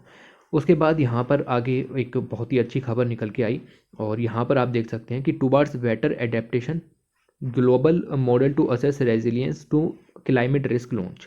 देखिए, क्लाइमेट का कितना रिस्क है उसको मापने के लिए आपके पास कोई मॉडल होना चाहिए, जिससे कि आप क्लाइमेट चेंज के अगेंस्ट जो है वो अडेप्ट कर पाओ। ओके, तो उस मॉडल को यहाँ पर तैयार किया गया, एक नया ग्लोबल मॉडल निकल करके आया है। तो 10 ऑर्गेनाइजेशन हैं, उन्होंने साथ मिलकर के मॉडल लॉन्च किया है जिसका नाम है ग्लोबल रेजिलियंस इंडेक्स इनिशिएटिव। आपसे डायरेक्ट पूछा जा सकता है कि ग्लोबल रेजिलियंस इंडेक्स इनिशिएटिव का मकसद क्या है। ओके, तो इसका मकसद है to build a universal model, एक ऐसा मॉडल तैयार करना है जिससे क्लाइमेट रिस्क को असेस किया जा सके। ओके, क्यूरेटेड होगा, ओपन सोर्स रिसोर्स होगा, can be used in aggregated risk management across the sector and geographies. तो पूरी दुनिया में इस मॉडल को अलग तरीके से यूज़ किया जा सकता है। इस मॉडल के जरिए कंट्रीज़ फोकस कर सकती हैं ऑन नेशनल एडेप्टेशन इन्वेस्टमेंट, कहाँ पर किस तरीके का इन्वेस्टमेंट करना चाहिए कि हम क्लाइमेट चेंज से अडेप्ट हो सकें। ओके, तो ये चीज़ यहाँ पर दी गई। According to the UK centre for greening finance and investment, one of the partner in the project. तो ये एकमात्र पार्टनर यहाँ पर है। और अगर हम इसके आगे बात करें यहाँ पर, तो ग्लोबल रेजिलियंस इंडेक्स इनिशिएटिव जो है वो significant cross sector risk modelling है। क्रॉस सेक्टर रिस्क मॉडलिंग का मतलब ये है कि पब्लिक प्राइवेट पार्टनरशिप हो, गवर्नमेंट हो, अकेडमिक्स हो, इंश्योरेंस हो, इंजीनियरिंग हो, सभी सेक्टर की एक कह सकते हैं कि इंटर रिलेटेड मॉडल यहाँ पर इन्होंने तैयार किया है। The outcomes of this risk analysis, मान लीजिए कि आपने ग्लोबल रेजिलियंस इंडेक्स इनिशिएटिव का यूज़ करके डाटा यहाँ पर प्रोड्यूस किया, तो इसकी मदद से क्या है कि जो प्रोटेक्शन का गैप है उसको यहाँ पर कम किया जा सकता है, डायरेक्ट इन्वेस्टमेंट को बढ़ाया जा सकता है, ऐड और कहाँ पर सबसे ज़्यादा ज़रूरत है इन्वेस्टमेंट की उस चीज़ को भी यहाँ पर असेस किया जा सकता है। ये जो कोएलिशन यहाँ पर है 10 ऑर्गेनाइजेशंस का, ये क्या अचीव करना चाहते हैं? 10 ऑर्गेनाइजेशंस भी दी गई थी बट वो ज़रूरी नहीं है। ओके, इसका ऑब्जेक्टिव क्या है, गोल क्या है?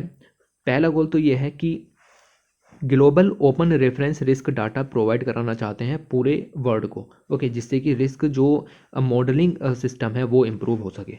दूसरी चीज़ यहाँ पर यह है कि they want to provide shared standards and facilities applicable to a wide range of uses. तो अलग अलग यूजेस के लिए आप इस रिस्क मॉडलिंग को यूज़ कर सकते हो, like corporate climate risk disclosure के लिए, नेशनल एडेप्टेशन प्लानिंग के लिए, रिपोर्टिंग के लिए, और साथ ही साथ एग्रीकल्चर एंड ह्यूमैनिटेरियन फाइनेंस के लिए भी आप इसको यूज़ कर सकते हैं। ठीक है, तो बहुत ही अच्छा ये आपका मॉडल निकल करके आया। ऐसे हार्ड क्वेश्चंस निकलते नहीं हैं, लेकिन जब आप इन चीज़ों को पढ़ेंगे तो आप आसान क्वेश्चन कर पाओगे। ओके, उसके बाद Canadian first to diagnose as suffering from climate change. तो एक doctor in Nelson British Columbia, उसने जो है वो अपना डिजीज़ का जो चार्ट है वहाँ पर उसने क्लाइमेट चेंज को भी ऐड कर लिया है, और कनाडा ऐसा करने वाला पहला कंट्री यहाँ पर बन चुका है। ओके, तो जो आपका यहाँ पर डिजीज़ वाला चार्ट डॉक्टर्स के पास में होता है उसको एज अ डिजीज़ डिक्लेयर कर दिया गया है कनाडा के अंदर। आगे बात करें तो राइजिंग वाटर लेवल्स, तो वाटर लेवल्स राइज हो रहे हैं, पूरी दुनिया में राइज हो रहे हैं। केन्या की रिफ्ट वैली में भी ये चीज़ें देखने के लिए मिली हैं, जिससे कि जो आपके 4 लाख लोग हैं उनको अर्जेंट ह्यूमैनिटेरियन असिस्टेंस देनी चाहिए।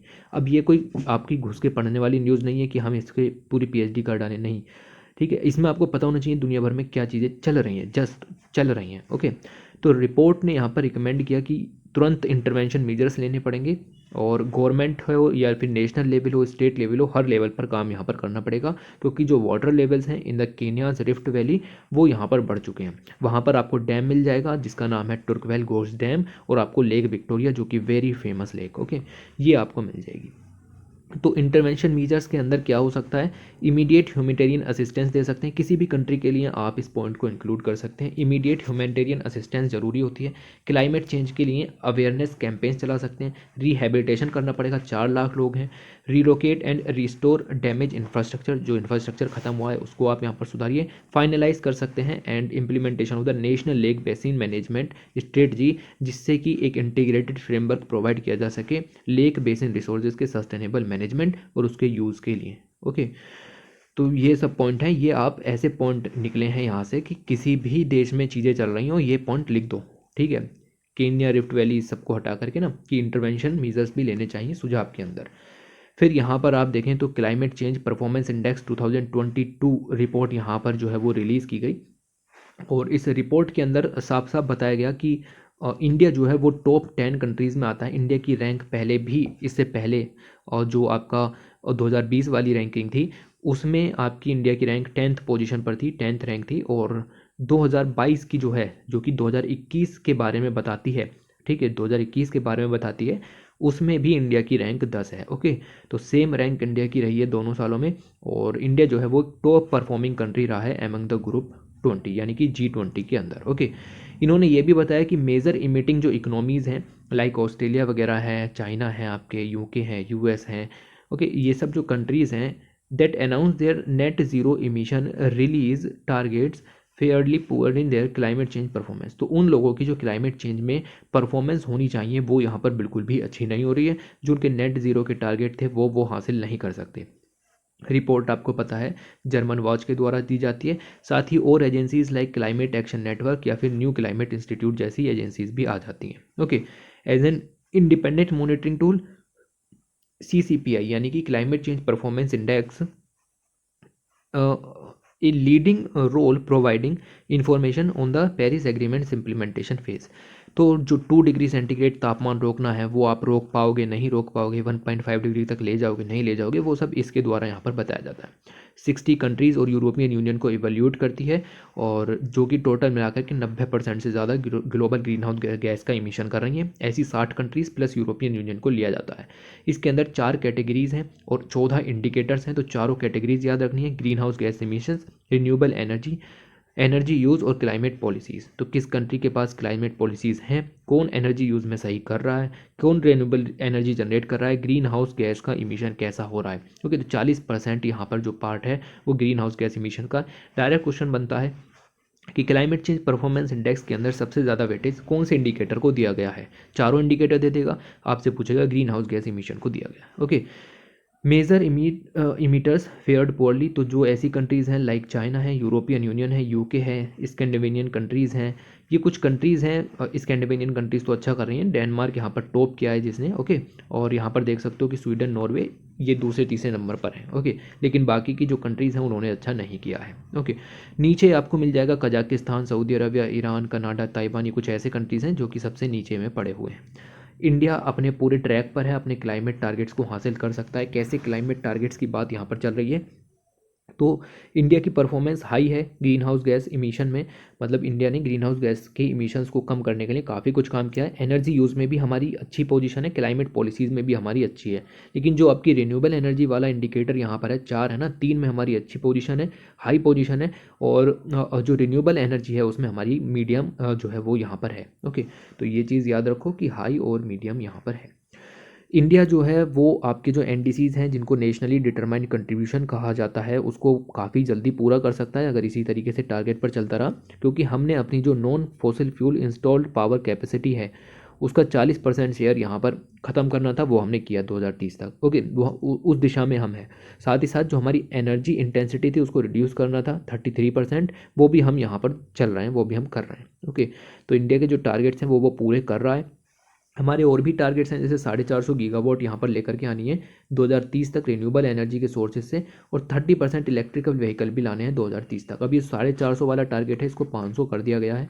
ओके, साथ ही साथ हमने ये भी कहा है अभी जो COP26 की मीटिंग हुई कि 2070 तक कंट्री नेट ज़ीरो हो जाएगी, अगर इसी तरीके से चलते रहे तो हो जाएगी। ओके, ये बात CCPI ने कही, जो कि हम नहीं बोल रहे। Okay, they said no Indian state has announce the clear coal phase out, तो कोल को फेज आउट करने की कोई इंडिया में जो सिचुएशन है वो नहीं उठाई जा रही, इस वजह से इंडिया 10वें नंबर पर है, वरना और भी पास हो सकता था। ओके, तो कोल को फेज आउट नहीं कर सकता क्योंकि अब ये इंडिया एक डेवलपिंग कंट्री है और डेवलप्ड होने के लिए आपको इंडस्ट्रियल रेवोल्यूशन लाना पड़ेगा। ओके, तो ये सब पॉइंट यहाँ पर याद रखो, बाकी बहुत सारी चीज़ें दी गई हैं। उसके बाद climate change and locust infestation, FAO food and agriculture organisation seeks adaptation plans at COP26 event.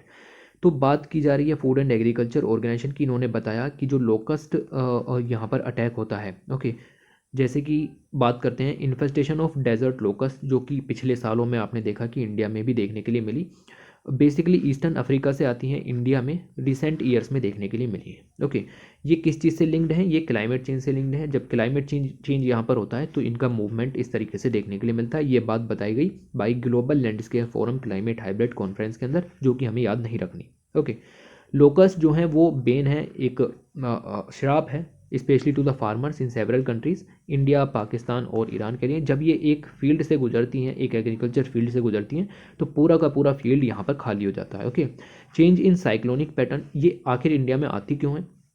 तो साइक्लोनिक पैटर्न में चेंज होता है ओवर द अरेबियन सी, जिसकी वजह से जो ईस्टर्न अफ्रीका है, वेस्ट है, साउथ एशिया है, इसमें लोकस्ट का इन्वेजन देखने के लिए मिलता है। अनयूजुअल रेनफॉल होती है, जिसके कारण ब्रीडिंग ग्राउंड भी इनको प्रोवाइड हो जाता है इन एशिया। ओके, दे अच्छा, इनको रोकने के लिए पेस्टिसाइड्स का बहुत भारी मात्रा में यूज़ किया जाता है। आपने देखा होगा कि राजस्थान वगैरह में भी भारी मात्रा में पेस्टिसाइड का यूज़ किया गया।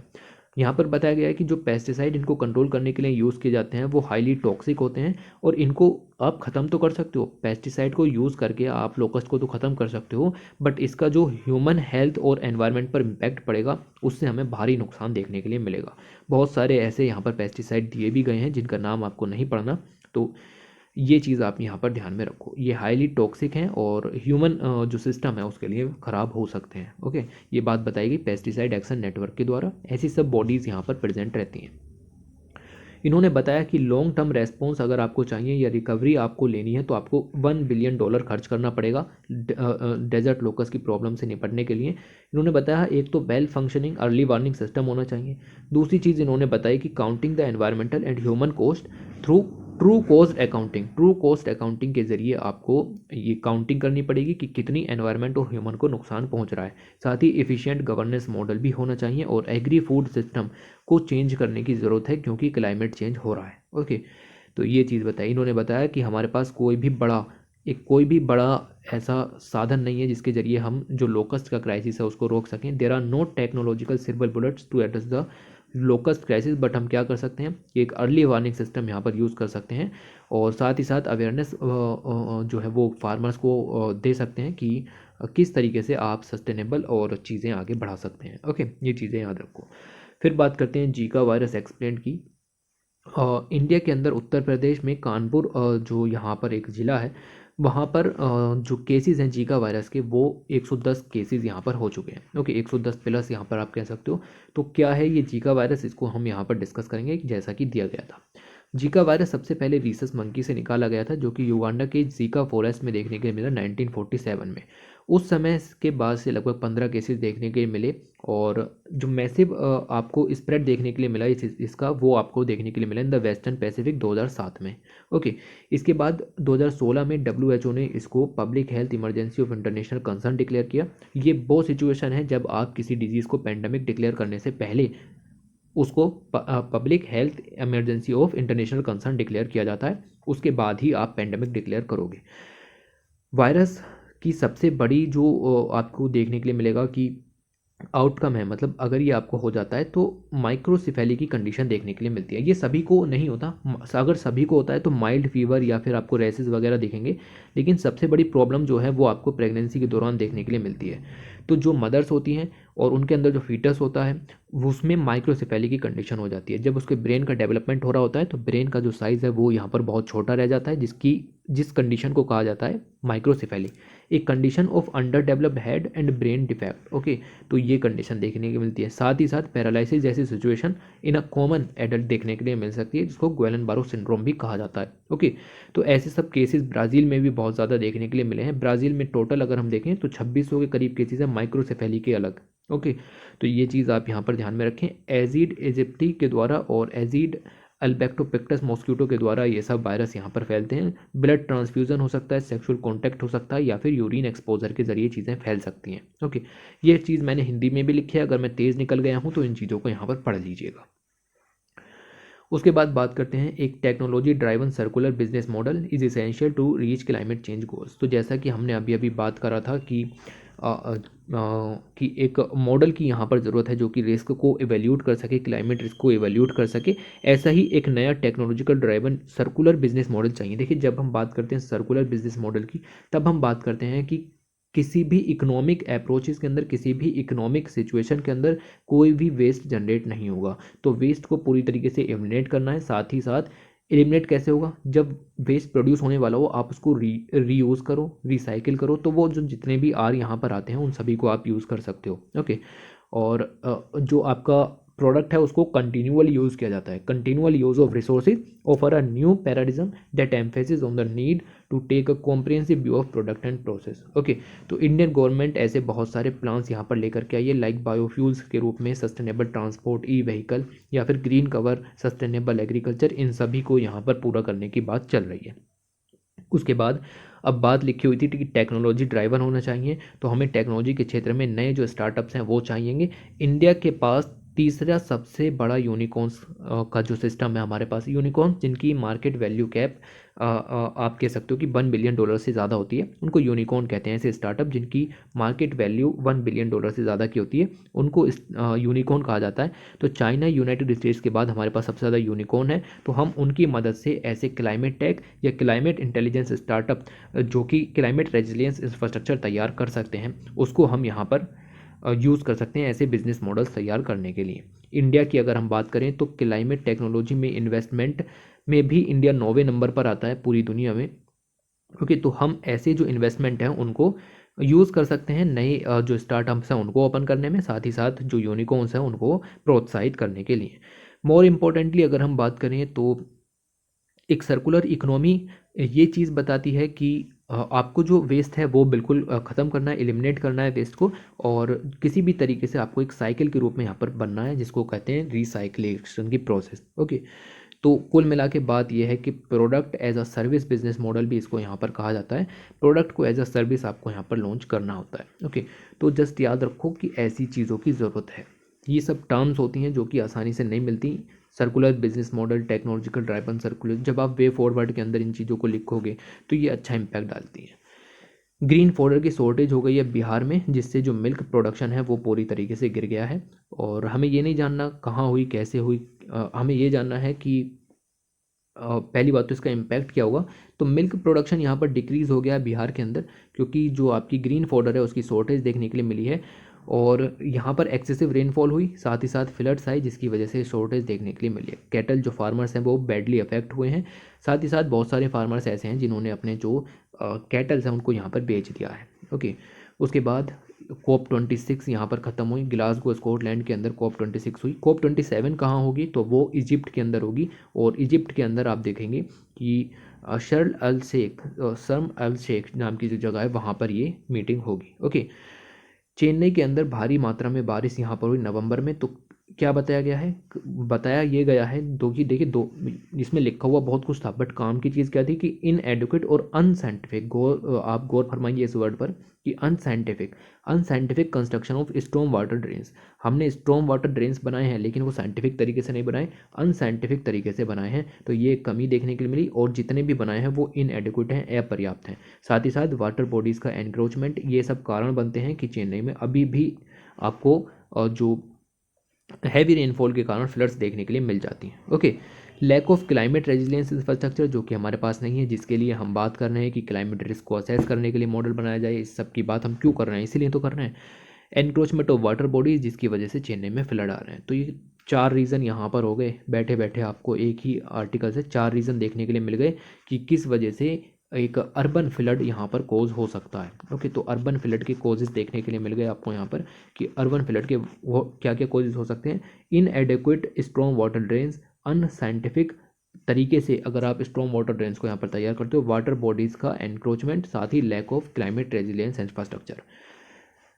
अफ्रीका ने यहाँ पर लॉन्च किया है क्लाइमेट प्रोग्राम, जिससे जो फार्मर्स हैं इन द साहिल रीजन उनको यहाँ पर बेनिफिट हो सकता है। देखिए एक तो है ऊपर सहारा रीजन जो कि पूरी तरीके से डेजर्ट है, उसके नीचे में आपका आ जाता है साहेल रीजन। तो साहेल रीजन का जो डेजर्ट है वो नीचे की तरफ बढ़ रहा है धीरे धीरे, मतलब जो डेजर्टिफिकेशन जिस प्रोसेस को हम कहते हैं वो डेजर्टिफिकेशन बढ़ता चला जा रहा है। ओके, तो जो आपका साहेल रीजन की लैंड है वो भी धीरे धीरे डेजर्ट यहाँ पर बन जाएगी। तो हमें उस डेजर्ट को यहाँ पर फैलने से रोकने के लिए, जो सहारा डेजर्ट है उसको साहिल रीजन में फैलने से रोकने के लिए एक बैरियर की ज़रूरत पड़ेगी। उस बैरियर को कहा जाता है ग्रेट ग्रीन वॉल। ओके, तो अफ्रीका की एक बड़ी ग्रेट ग्रीन वॉल यहाँ पर तैयार की जा रही है। देखिए ग्रीन से मतलब है कि ये कंक्रीट की नहीं होगी, ये पेड़ों से बनी हुई वॉल होगी। तो ये पूरी की पूरी जो वॉल है ये 7 कंट्रियों से निकलेगी, 7 कंट्रीज से निकलेगी जो कि अफ्रीका को ईस्ट से वेस्ट कवर करेंगे। ओके, तो अफ्रीका को आप देखो कि इस तरीके से हम अब पूरी तरीके से एक वॉल के ज़रिए डिवाइड करेंगे जिससे सहारा का जो डेजर्ट है वो नीचे साहिल रीजन में ना फैले। ओके, मकसद हमारा ये है कि साहिल रीजन में जितनी लैंड डिग्रेड हो चुकी है और जितनी लैंड डेजर्ट या एरिड हो चुकी है उसको हमें रिस्टोर करना है। 100 मिलियन हेक्टेयर लैंड को जो रिस्टोर करना है 2030 तक। ओके, और बाकी को होने नहीं देना है। तो बहुत सारी एजेंसीज़ हैं, लाइक आप देख सकते हो कि ग्रीन क्लाइमेट फंड है या फिर international fund for agriculture development है। ये 143 मिलियन डॉलर का जो इन्वेस्टमेंट यहाँ पर कर रहे हैं इस प्रोग्राम के अंदर। ओके, तो ये सब चीज़ें याद रखो। और जो ये आपका ग्रेट ग्रीन वॉल का कंसेप्ट है 2007 में लॉन्च किया गया था। किन 7 कंट्रीज से गुजरता है पूछा जा सकता है। बुर्किना फासो है, चाड है, जाम्बिया है, माली है, मॉरिशनिया है एंड नाइजीरिया और सेनेगल, इन कंट्रीज से निकलता है। और इसके ज़रिए ग्रेट ग्रीन वॉल इस तरीके से बनाई जाएगी। मैंने इस पर पूरी वीडियो भी बनाई हुई है और मैं कोशिश करूँगा कि यहाँ पर कार्ड लगा दिया जाए। ओके, तो इससे क्या होगा कि नई जॉब्स भी क्रिएट होंगी, फूड सिक्योरिटी बढ़ेगी और जो पीस है वो भी प्रमोट की जा सकती है। साथ ही साथ जो लैंड है उसको भी रिस्टोर किया जाएगा और जो फार्मर्स हैं उनको भी यहाँ पर लाभ देखने के लिए मिलेगा। वेस्ट अफ्रीका का जो साहिल रीजन है जो कि एरिड लैंड है, ओके, और ये जस्ट सहारा के नीचे पड़ती है। सेनेगल से लेकर के चाड, इन जो 7 कंट्रीज़ हैं सेनेगल से लेकर के चाड कंट्रीज़ तक के बीच में इस तरीके की वॉल यहाँ पर तैयार की जाएगी। और ये सब आप थोड़े से पॉइंट यहाँ पर याद रखो। उसके बाद इंडिया इंटरनेशनल साइंस फेस्टिवल 2021 यहाँ पर जो है वो सेलिब्रेट किया गया। और अगर हम इसकी बात करें तो 7th एडिशन है, ठीक है, 7th एडिशन है ये। और ये एक एनुअल इवेंट है जो कि एक बिगेस्ट प्लेटफॉर्म के रूप में है जहाँ पर स्टूडेंट हो, पब्लिक हो, रिसर्चर्स हो, इनोवेटर्स हो, आर्टिस्ट हो, अराउंड द ग्लोब, पूरे ग्लोब से यहाँ पर आते हैं और अपने जो साइंटिफिक एक्सपीरियंस हैं उनको यहाँ पर शेयर करते हैं for the wellbeing of poor and humanity. Okay, 2021 का ऑर्गेनाइज किया गया है by ministry of earth science, department of science and technology, department of biotechnology, council for scientific and industrial research in collaboration with विज्ञान भारती। इन सभी ने मिलकर के इसको यहाँ पर लॉन्च किया है। दिस ईयर अगर हम देखें ये दिसंबर 10 से लेकर के 13 तक यहाँ पर मनाया जाएगा, अभी नहीं मना है। पणजी गोवा में यहाँ पर होगा। और नोडल एजेंसी जो है वो बनाया गया है national centre for polar and ocean research को यहाँ पर, जो कि एक ऑटोनोमस इंस्टीट्यूट है मिनिस्ट्री ऑफ अर्थ साइंसेज के अंदर, उसको नोडल एजेंसी इसके लिए तैयार किया गया है। इसकी जो थीम है वो है celebrating creativity in science technology and innovation for prosperous India. ये आपको स्लाइड ज़्यादा गौर से नहीं देखनी, बट आप यहाँ पर समझो कि हमें किसी और चीज़ के लिए पॉइंट निकल सकते हैं क्या नहीं। ये ऑर्गेनाइज किया जा रहा है in a hybrid model. Hybrid model कहने का मतलब ये है कि it will be available for both virtual and in person meet. It will have 12 programmes, इसके अंदर 12 प्रोग्राम्स यहाँ पर लॉन्च किए गए हैं जिसको 5 सेक्शंस के अंदर बांटा गया है, जो कि मेगा साइंस, टेक्नोलॉजी और इंडस्ट्री एक्सपो में अच्छा खासा योगदान निभा सकते हैं। जैसे freedom struggle, idea 75, achievement 75, action 75 और रिसोल्व 75, मतलब 75 साल स्वतंत्रता के हुए हैं, उस उपलक्ष्य में ये सब चीज़ें यहाँ पर की जा रही हैं। सब जानने की ज़रूरत नहीं है। दिल्ली में पॉल्यूशन तेज़ी से बढ़ रहा है और इन चीज़ों की तरफ जो ध्यान है वो जब तक कंट्री की पॉपुलेशन का नहीं होगा तब तक कुछ नहीं हो सकता। गवर्नमेंट अकेले कुछ नहीं कर सकती। तो पॉपुलेशन का बहुत ही ज़्यादा योगदान है, लेकिन दिक्कत यह है कि पॉपुलेशन जो है वो आपकी कम्युनलिज्म में उभरी हुई है। पूरी तरीके से कम्युनलिज्म उनके दिमाग पर छाया हुआ है, तो इन चीज़ों की तरफ किसी का भी ध्यान नहीं है। दिल्ली हो, पूरा इंडिया हो या पूरा वर्ल्ड हो, हमें एयर पॉल्यूशन से बचना है तो हमें इन सब चीज़ों से उभरना पड़ेगा। ज़्यादा डिटेल में नहीं जाते। Nearly 51 million internally displaced in 33 countries in the first half of the 2021। तो 2021 का जो पहला हाफ यहाँ पर था आपका जून जुलाई तक का महीना, जनवरी से लेकर के 51 मिलियन डिस्प्लेसमेंट यहाँ पर हुआ है लोगों का। ओके, तो 50 मिलियन डिस्प्लेस्ड यहाँ पर हुए हैं। 33 कंट्रीज़ का डाटा यहाँ पर उभारा गया, किस वजह से? कन्फ्लिक्ट की वजह से या फिर वायलेंस की वजह से। ओके, वेरी वेरी इंपॉर्टेंट, ये रिपोर्ट रिलीज़ की गई by United Nations high commissioner for refugee. Data याद रखने की ज़रूरत नहीं है कि इस महीने कितना हुआ और पिछले महीने कितना हुआ था।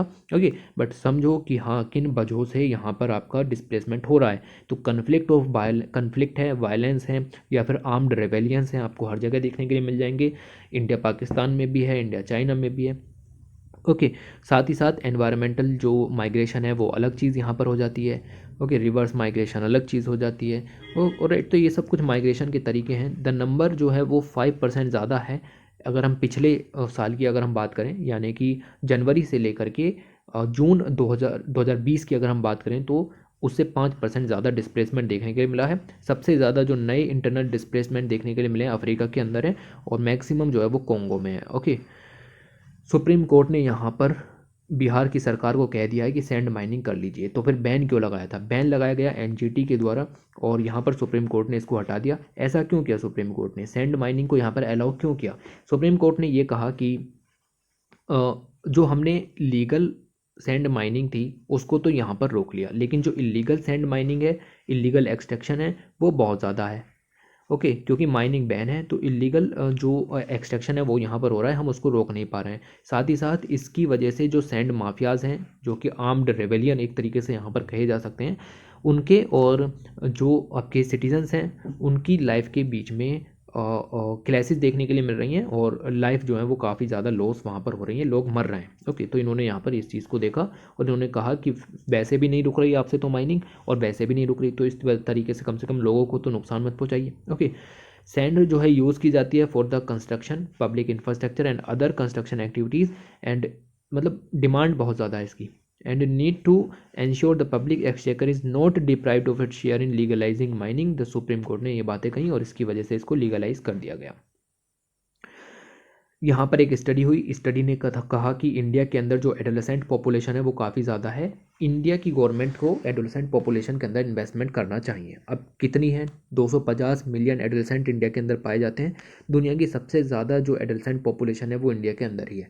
ये बात बताई गई पॉपुलेशन फाउंडेशन ऑफ इंडिया के द्वारा, जो कि एक नॉन प्रॉफिट ऑर्गेनाइजेशन है, और इन्होंने एक स्टडी की, स्टडी का नाम है इन्वेस्टिंग इन एडोलेसेंट डेवलपमेंट। अभी छोटी छोटी सब रिपोर्ट याद रखने की जरूरत नहीं है, एजेंसी याद रखने की जरूरत नहीं है, बट समझो कि युवा का योगदान तो हर जगह ही होता है। ओके, तो स्टडी ने ये चीज़ फाउंड की कि अगर आप एजुकेशन में एक ईयर फालतू बढ़ा देते हैं, ठीक है, study found that an additional year of education in India, अगर इंडिया में एजुकेशन का एक साल यहाँ पर बढ़ा दिया जाता है तो ऑन एन एवरेज 7% से एक इंडिविजुअल की मंथली इनकम बढ़ सकती है। ओके, तो अगर उसको 7 रुपये मिलते, अगर उसको 100 रुपये मिलते, तो अब उसको 107 रुपये मिल सकते हैं अगर आपने उसको एक साल एक्स्ट्रा पढ़ाया तो। ओके, ये सब ऐसी छोटी छोटी बातें निकल करके आती हैं। उसके बाद यहाँ पर हेल्थ से रिलेटेड आपको एक चीज़ याद रखनी है कि penicillin can prevent latent rheumatic heart disease from progressive in children. Okay, तो कहने की बात क्या, कोशिश क्या हो रही है? तो एक regular and affordable penicillin treatment. तो पेनिसिलिन आपको पता है एक प्रतिजैविक के रूप में एंटीबायोटिक यहाँ पर है। Treatment can prevent the risk of rheumatic heart disease, जो कि बेसिकली चिल्ड्रंस में और एडोलेसेंट में यहाँ पर होती है। इसको इन शॉर्ट RHD कहा जाता है।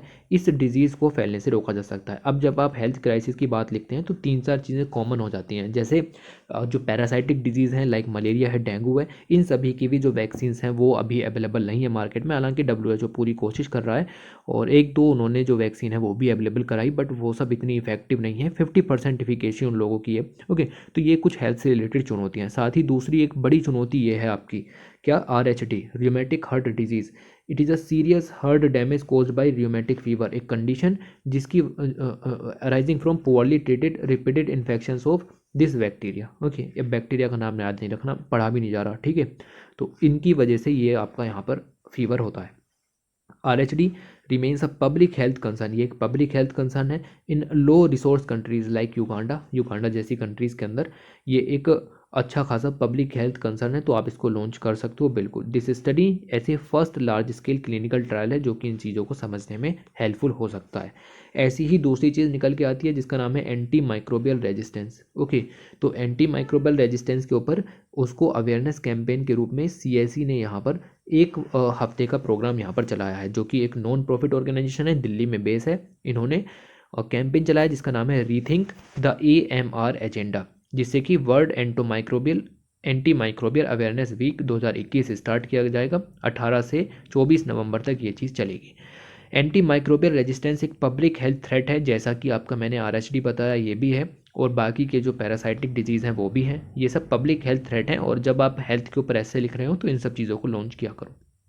ओके, ये एक पब्लिक हेल्थ थ्रेट है and one that has been recognised in a silent pandemic, और इसको साइलेंट पेंडेमिक का नाम भी दिया जाता है क्योंकि ये दिखाई नहीं देता लेकिन आपको ख़त्म कर रहा है। More and more antibiotics ineffective होती चली जा रही हैं। एंटीबायोटिक्स का असर ह्यूमन को नहीं हो पा रहा है। क्यों? क्योंकि हम जो माइक्रोबियल्स हैं उनको कंज्यूम कर रहे हैं, और ये सबसे ज़्यादा कंज्यूमसन है वो वाटर के ज़रिए यहाँ पर होता है। तो वाटर पॉल्यूशन के ज़रिए आपका जो माइक्रोबियल्स हैं वो आपके शरीर में प्रवेश करते हैं, और फिर जो आपकी एंटीबायोटिक्स हैं उनका असर आपके शरीर पर नहीं होता, और साथ ही साथ आपकी जो डिजीज़ है वो ट्रीट भी नहीं हो पाती। Okay, and becoming difficult to treat due to this phenomena. AMR के कारण एक्सिलरेट हो जाता है। AMR जो कि आपका एंटी माइक्रोबियल रेजिस्टेंस है, ये एक्सिलरेट हो रहा है due to the misuse and overuse of antimicrobials in human health, animal health, food, animal production and crop production. इन सभी में AMR का यूज़ आपको दिखेगा, और इन्हीं सभी के वजह से आपका ये चीज़ एक्सेलरेट हो रही है। ओके, इन एडिशन एनवायरनमेंट के अंदर एक काफ़ी अच्छा रोल यहाँ पर प्ले होता है। देयर इन द वेस्ट, जो कि फार्म, फैक्ट्रीज, कम्युनिटीज से वेस्ट यहाँ पर निकल करके आता है, उसकी वजह से भी AMR यहाँ पर काफ़ी ज़्यादा फैल रहा है। इसीलिए अवेयरनेस वीक यहाँ पर शुरू किया गया है, और एवरी ईयर इस चीज़ को यहाँ पर सेलिब्रेट किया जाता है to create the awareness. Okay, ये चीज़ आप यहाँ पर याद में रखोगे। तो दिस ईयर अगर हम बात करें, इसका थीम है spread awareness stop resistance. Okay, तो ये इसकी थीम है, और एन इंटरनेशनल कलर कैंपेन भी लॉन्च किया गया है, और इसके अंदर AMR ट्राईपार्टाइट ऑर्गेनाइजेशंस, तो ऐसी 3 ऑर्गेनाइजेशंस जो इन सब चीज़ों को लॉन्च कर रही हैं उनको AMR ट्राईपार्टाइट ऑर्गेनाइजेशन कहा गया है। एक है आपकी वर्ल्ड हेल्थ ऑर्गेनाइजेशन, दूसरा है फूड एंड एग्रीकल्चर ऑर्गेनाइजेशन, और तीसरा है आपका world organisation for animal health. Okay, तो याद रखो कि कौन कौन सी एजेंसीज AMR ट्राईपार्टाइट ऑर्गेनाइजेशन के अंदर में आती है। ओके, AMR कैंपेन के अंदर ही गो ब्लू यहाँ पर कैंपेन शुरू किया गया है, और ये सब चीज़ें भी यहाँ पर आपको ध्यान में रखनी है। जो मॉन्यूमेंट हैं, पब्लिक बिल्डिंग्स हैं, उनको थोड़ा सा ब्लू कलर का हमें यहाँ पर दिखाना है। ब्लू कलर हम यहाँ पर पहन करके इस चीज़ को प्रमोट करने की कोशिश करेंगे। ओके, तो कलर डिफाइन किया गया है यहाँ पर इस तरीके से। ये पॉइंट आप यहाँ पर याद रखो। WHO ने यहाँ पर कहा है कि the number of tobacco users continuously decrease हो रहा है ग्लोबली। ओके, तो WHO ने कहा कि 2020 में 1.3 बिलियन लोग जो हैं वो the number of people using तंबाकू, हाँ, 2020 में 1.30 बिलियन जो पीपल हैं वो यहाँ पर तंबाकू का कंजम्पशन करते थे, जबकि 2015 में 1.32 बिलियन यहाँ पर कंजम्पशन करते थे। तो ये डाटा गिरा है। ओके, 2025 तक उम्मीद है कि 1.27 बिलियन कंजम्पशन कर रहे होंगे। अब ये पॉइंट इंपॉर्टेंट हो जाता है कि तंबाकू के यूज़ को रोकने के लिए सबसे ज़्यादा जो सिंगल मोस्ट इफेक्टिव टूल था वो था टैक्सेशन। ओके, टैक्सेशन, लेकिन जब आप टैक्सेशन को हाई कर देते हो तो फिर इलिसिट या फिर इलीगल ट्रेड होने लगता है तंबाकू प्रोडक्ट का, जिससे कि आपकी जो टैक्स पॉलिसीज़ है उनकी इफेक्टिवनेस ख़त्म हो जाती है। ओके, ये बात भी यहाँ पर कही गई। इन्होंने ये भी, अच्छा, ये सब काम कहाँ हो रहे थे? ये काम हो रहे थे meeting of the parties of the protocol, MOP, जैसे COP है, COP26 यहाँ पर, ऐसे ही आपके यहाँ पर MOP2 है, और ये MOP है किस लिए? To eliminate illicit trade in tobacco product. तो याद रखना भाई कि MOP किस चीज़ के लिए है? यह है एलिमिनेट करने के लिए इलिसिट ट्रेड को इन तंबाकू प्रोडक्ट्स। ओके, द प्रोटोकॉल ये एक वाइटल टूल है for realising the vision of WHO framework convention on the tobacco control. और ये जो ट्रीटी है, ये ट्रीटी किसके अंदर में है? ये भी याद रखो, WHO के अंदर में। ये 18 साल पुरानी ट्रीटी है, और लोगों को समझाने के लिए कि भाई तंबाकू वगैरह क्या चीज़ है उसके लिए लॉन्च की गई है। ओके, उसके बाद आगे चलते हैं। COVID-19 version sanitation workers condition globally, water aid calls for action. तो ये एक एजेंसी है जिसका नाम है वाटर एड, और इन्होंने यहाँ पर वर्ल्ड टॉयलेट डे मनाया जाना है नवंबर 2021 को इन्होंने कहा है कि जो गवर्नमेंट हैं या अथॉरिटीज़ हैं, एम्प्लॉयर्स हैं और पब्लिक है, उसको प्रोटेक्ट करना पड़ेगा, सपोर्ट करना पड़ेगा, रेस्पेक्ट करनी पड़ेगी सैनिटेशन वर्कर्स की। ओके, तो ऐसी सब चीज़ें यहाँ पर याद में रखो और क्या यहाँ से कुछ नहीं ध्यान में रखना। According to the 2020 water study, इन्होंने कहा कि 95% लोग कह रहे हैं कि हमें पीपीई किट और मास्क यहाँ पर प्रोवाइड किए गए थे। सैनिटेशन वर्कर्स कह रहे हैं कि हमें ये सब चीज़ें प्रोवाइड की गई थी।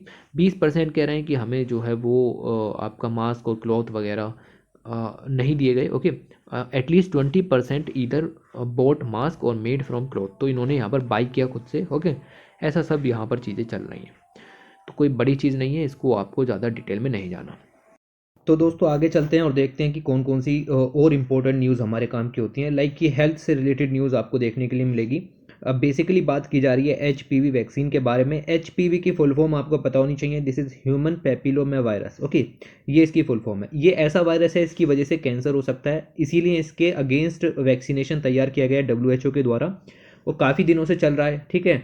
और इस वैक्सीनेशन का रेट हमें लो देखने के लिए मिल रहा है। इन लो मतलब जो लो इनकम कंट्रीज़ हैं उनके अंदर ये वैक्सीन यहाँ पर नहीं प्रोवाइड की जा रही है। देखिए लिखा हुआ है cervical cancer 90% death in low and middle income countries with least access to HPV vaccine. वहाँ पर HPV वैक्सीन स्क्रीनिंग उनकी है ही नहीं, तो इसकी वजह से 90% deaths low and middle income countries में देखने के लिए मिल रही हैं। ओके, या फिर डिस्ट्रीब्यूशन है भी तो गलत तरीके से डिस्ट्रीब्यूशन है, वेल्दियर नेशंस के पास ज़्यादा जा रहा है। आप देख सकते हैं कि most HPV vaccine consignment go to the wealthier nation. Okay, तो जैसा कि नोवेल कोरोना वायरस के दौरान हुआ, और ऐसा ही यहाँ पर HPV वैक्सीन के दौरान भी देखने के लिए मिल रहा है कि वेल्दियर नेशन को ज़्यादा वैक्सीन अवेलेबल कराई जा रही हैं, या फिर उनके पास स्टॉक ज़्यादा है, या फिर उन्होंने अपने जो स्टॉक हैं उनको रिजर्व किया हुआ है। ओके, पिछले ही महीने की अगर हम बात करें तो WHO ने ग्रांटेड किया है प्री क्वालिफिकेशन टू सियोलिन। ओके, ये 4th HPV वैक्सीन है, आप इसको याद रखें। अभी अभी इसको रिलीज भी किया गया पिछले ही महीने। कैंडिडेट मैन्युफैक्चर की गई है बाय दिस कंपनी, कंपनी का नाम आपको याद नहीं रखना। सियोलिन नाम की जो वैक्सीन है HPV वैक्सीन यहाँ पर ये है। Okay, in the second year of its global initiative to eradicate cervical cancer, cervical cancer को इरिकेट करने के लिए ये इसका ग्लोबल इनिशिएटिव है WHO का। The health organization launch new measures जिससे स्क्रीनिंग, एक्सेस टू वैक्सीन और ट्रीटमेंट इंप्रूव किया जाए, उसके लिए ये सब काम यहाँ पर किए गए हैं। आपको इतना यहाँ से पता होना चाहिए। उसके बाद गुजरात के अंदर specially in south Gujarat Vedanta limited आपका जिंक स्मेल्टर प्लांट यहाँ पर लगाने की बात कर रहे थे, तो आदिवासीज ने उनके अगेंस्ट जो है यहाँ पर प्रोटेस्ट किया। और प्रोटेस्ट इसलिए किया गया क्योंकि उनकी बिना मंजूरी के, क्योंकि आप देखो कि ट्राइबल्स का भी अपना राइट यहाँ पर होता है, उनकी बिना मंजूरी के ये सब प्लांट बनाने की बात यहाँ पर हुई, और साथ ही वहाँ की जो इकोलॉजी है, टोपोलॉजी है, उसको भी नुकसान पहुँचेगा। तो ये प्रोटेस्ट देखने के लिए मिल रहे हैं। ऐसे प्रोटेस्ट इंडिया में हर जगह पर हो रहे हैं, लेकिन आपको बेसिक मुद्दा समझ में आना चाहिए कि ट्राइबल्स के अपने राइट होते हैं, उनके कम्युनिटी राइट्स होते हैं, उनको आपको इग्नोर नहीं करना है। ओके, उसके बाद यहाँ पर अगर हम आगे देखें, एक रिपोर्ट निकल के आई जिसका नाम है BRSR। ठीक है, BRSR, इसकी फुल फॉर्म क्या है? इसकी फुल फॉर्म है business responsibility and sustainability report. किसने रिलीज़ की? तो ये रिलीज़ की गई by security and exchange board of India, SEBI के द्वारा इसको इंट्रोड्यूस किया गया। BRSR को एक रिपोर्टिंग मैकेनिज्म है, और ये 10 मई 2021 से ही सर्कुलर के अंदर था, न्यूज़ के अंदर था, लेकिन COP26 की मीटिंग के दौरान ही इसको यहाँ पर लॉन्च किया गया। Based on the premise, the federation of Indian chamber of commerce and industries यानी फिक्की ने ऑर्गेनाइज किया एक साइड इवेंट ग्लासगो के अंदर, और उस साइड इवेंट के अंदर सेबी के द्वारा बनाई गई रिपोर्ट BRSR जो एक रिपोर्टिंग मैकेनिज्म है, इसको यहाँ पर लॉन्च किया गया। ओके, इसके अंदर है क्या?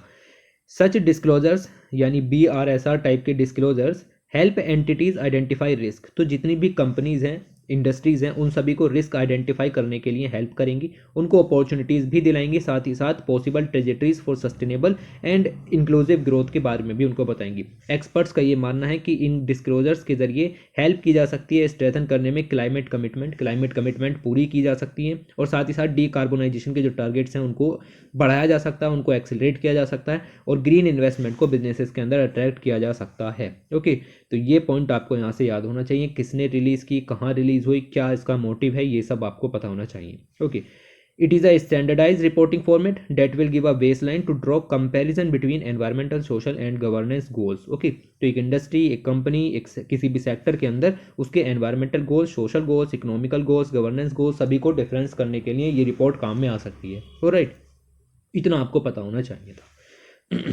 नेपाल ने अपना पहला हाइड्रो पावर यहाँ पर जो है वो लगा दिया है। और ये जो आपका हाइड्रो पावर है ग्लेशियर लेक के बेस पर काम करेगा। ओके, ग्लेशियर लेक से हाइड्रो पावर बनाना बहुत मुश्किल काम है, और ग्लेशियर लेक से हमें सिर्फ एक ही टर्मिनोलॉजी देखने के लिए मिलती है, that is glacier lake outburst flood. Okay, तो GLOF आपको यहाँ पर न्यूज़ के अंदर देखने के लिए मिलते हैं। उत्तराखंड में भी इन्हीं की वजह से काफ़ी भारी मात्रा में बाढ़ जो है वो यहाँ पर देखने के लिए मिलती है। तो अभी क्या किया गया, ये जो ग्लेशियर लेक्स हैं उनके ज़रिए आप हाइड्रो पावर को जनरेट करोगे ताकि उनके पोटेंशियल को एब्जॉर्ब किया जा सके और ग्लेशियर लेक आउटबस्ट फ्लड्स को रोका जा सके। From the as of the terminal moraine of ये आपका ग्लेशियर है, जिस ग्लेशियर की जो आसपास की लेक है उसको हम यहाँ पर यूज़ करने की कोशिश कर रहे हैं, जिसका नाम है लैंगटेंग लिरुंग ग्लेशियर। ये ग्लेशियर है, और इस ग्लेशियर के ऊपर जो मोरेन्स के डिपॉजिट्स आ जाते हैं उससे पानी नीचे चला जाता है और सडन प्रेशर के कारण फिर ऊपर आता है, जिसकी वजह से फ्लड्स आपको देखने के लिए मिलते हैं। ये एक अलग चीज़ हो गई, ग्लेशियर लेक आउटबस्ट फ्लड इसको यहाँ पर कहा जाता है। ओके, तो ये चीज़ भी आपको यहाँ पर ध्यान में रखनी है। इन द पास्ट 40 ईयर्स अगर हम बात करें, there are 26 glacier lake outburst flood आपको नेपाल के रिवर्स के अंदर देखने के लिए मिलेंगे, और अब हम इनको सहन नहीं कर सकते, नए और नए बड़े फॉर्म होते चले जा रहे हैं। सीरियस रिस्क यहाँ पर होता है, रोड सेटलमेंट इंफ्रास्ट्रक्चर पूरा ख़राब हो जाता है। Okay, however glacier lakes do not just need to be threat, हमें इनसे डरना नहीं चाहिए, ग्लेशियर लेक से डरना नहीं चाहिए। ये एक यूनिक प्रोजेक्ट नेपाल की सरकार के द्वारा लॉन्च किया गया है लैंगटांग लिरुंग ग्लेशियर पर। दिस ग्लेशियर लेक जो कि लगभग 4100 मीटर की लेक है, is being drained into low its level and the water is use to generate electricity, जिससे जो आउटबस्ट होने के लिए प्रेशर वगैरह है या फिर उसका जो पोटेंशियल है लेक का, उसको हम यहाँ पर हाइड्रो पावर जनरेट करने के लिए उभार सके। बेसिकली हाइड्रो पावर जनरेटर आपको वहाँ पर लगाने के लिए, पूरा इंफ्रास्ट्रक्चर लगाने के लिए वैसी टोपोलॉजी भी चाहिए, तो ये सब कुछ बाधाएं भी होती हैं, लेकिन फिलहाल हमें पॉजिटिव साइड देखनी है। आप यहाँ पर देख सकते हैं, ये है आपका लैंगटेंग ग्लेशियर, और इस तरीके से हम यहाँ कुछ पावर हाउस वगैरह लगा करके और कुछ काम करने की बात यहाँ पर कर रहे हैं। ठीक है, तो ये थोड़ा सा कोई इमेज आप यहाँ पर ध्यान रखो कि ये एक अच्छा उपाय है। जब भी आपसे डिजास्टर मैनेजमेंट में पूछा जाए ग्लेशियर लेक आउटबस्ट फ्लड के बारे में, और ज़रूर पूछा जाएगा क्योंकि ये को बढ़ता हुआ मुद्दा है, तो आप उसके अंदर सुझाव में लिख सकते हैं कि हम ग्लेशियर लेक आउटबस्ट फ्लड के मतलब ग्लेशियर लेक का जो वाटर है उसको हाइड्रो पावर इलेक्ट्रिसिटी जनरेशन के लिए यूज़ कर सकते हैं। लेकिन अगर निगेटिव साइड पूछी जाए तो आप निगेटिव साइड में भी लिख देना, इससे टोपोलॉजी को भी नुकसान पहुंचेगा। Okay, climate change is real, Assam की tea did not see a second flush this year. कहने का मतलब यह है कि असम के अंदर जो आपकी चाय यहाँ पर उगती है, उस चाय में 2 बार ब्लॉसम होता है, उसमें 2 बार नई पत्तियाँ यहाँ पर निकलती हैं साल के अंदर। पहली बार पत्तियाँ निकल चुकी हैं, दूसरी बार पत्तियाँ यहाँ पर नहीं निकल पा रही हैं, एकदम न्यू लीव्स यहाँ पर होती हैं, वो नहीं हो रही हैं। जिसका इम्पैक्ट जो है वो क्लाइमेट चेंज की वजह से यहाँ पर देखा जा रहा है। ओके, आपको पता है कि T is the second most consumed drink globally after water, सबसे ज़्यादा पानी पिया जाता है, उसके बाद चाय ही पी जाती है। ओके, और इस बार हमको प्योर सेकेंड फ्लश करेक्टर्स देखने के लिए नहीं मिल रहे हैं। Assam tea is generally known for its second flush period when tea plants start growing new leaves to be harvested. Okay, तो नई लीव्स अब आपको देखने के लिए नहीं मिल रही हैं। अब ये कब होती हैं, कैसे होती हैं, इतना भी डिटेल में नहीं जाना, बट आप समझो कि ये बहुत ही ज़्यादा ज़रूरी है कि देखिए चाय जो बनती है लीव से ही बनती है, पत्ती से बनती है, और जब पत्तियाँ यहाँ पर नहीं उगेंगी तो फिर चाय के प्रोडक्शन में कमी आएगी, नहीं आएगी। ओके, तो ये चीज़ भी याद रखना। It is valued for its rich taste, bright colours, liquors and is considered to be one of the choicest tea in the world। Okay, तो ये चीज़ यहाँ पर याद रखना। लेकिन इस साल ये मिशिंग देखने के लिए मिल रहा है और सेकंड फ्लश यहाँ पर हुआ ही नहीं है। Okay, there have been changes in climate for the last few years, और इसी की वजह से चीज़ें देखने के लिए मिल रही हैं। The tea industry in Assam Bengal is facing consequences of climate change, erratic weather patterns, prolonged period of droughts, prolonged period of rains and a lot more। ये सब चीज़ें जो हैं वो चाय की पत्तियों को नुकसान पहुंचाने का काम कर रही हैं। सेम हमने केन्या के बारे में भी जाना था। ओके, केन्या भी यहाँ पर चाय का बहुत ही खूबसूरत प्रोडक्शन यहाँ पर करता है, और वहाँ पर भी क्लाइमेट चेंज का इम्पैक्ट हमने पढ़ा है। दूसरा, FAO food and agriculture organisation ने यहाँ पर कहा है कि अगर हम वुड बेस्ड प्रोडक्ट को यूज़ करें as a renewable energy source तो हम क्लाइमेट चेंज से लड़ सकते हैं। लिखा हुआ है कि रिन्यूएबल वुड बेस्ड प्रोडक्ट का मतलब आप समझते हैं लकड़ी से बने हुए जितने भी प्रोडक्ट हैं उनका अगर हम यूज़ करें तो कॉम्बैट किया जा सकता है क्लाइमेट चेंज से, और सस्टेनेबल डेवलपमेंट गोल्स को हासिल किया जा सकता है। रिपोर्ट जारी की गई FAO के द्वारा, ज़्यादा PhD नहीं करनी इसके अंदर। Engineered wood product and wood waste textile fibres are 2 emerging forest product, very very important.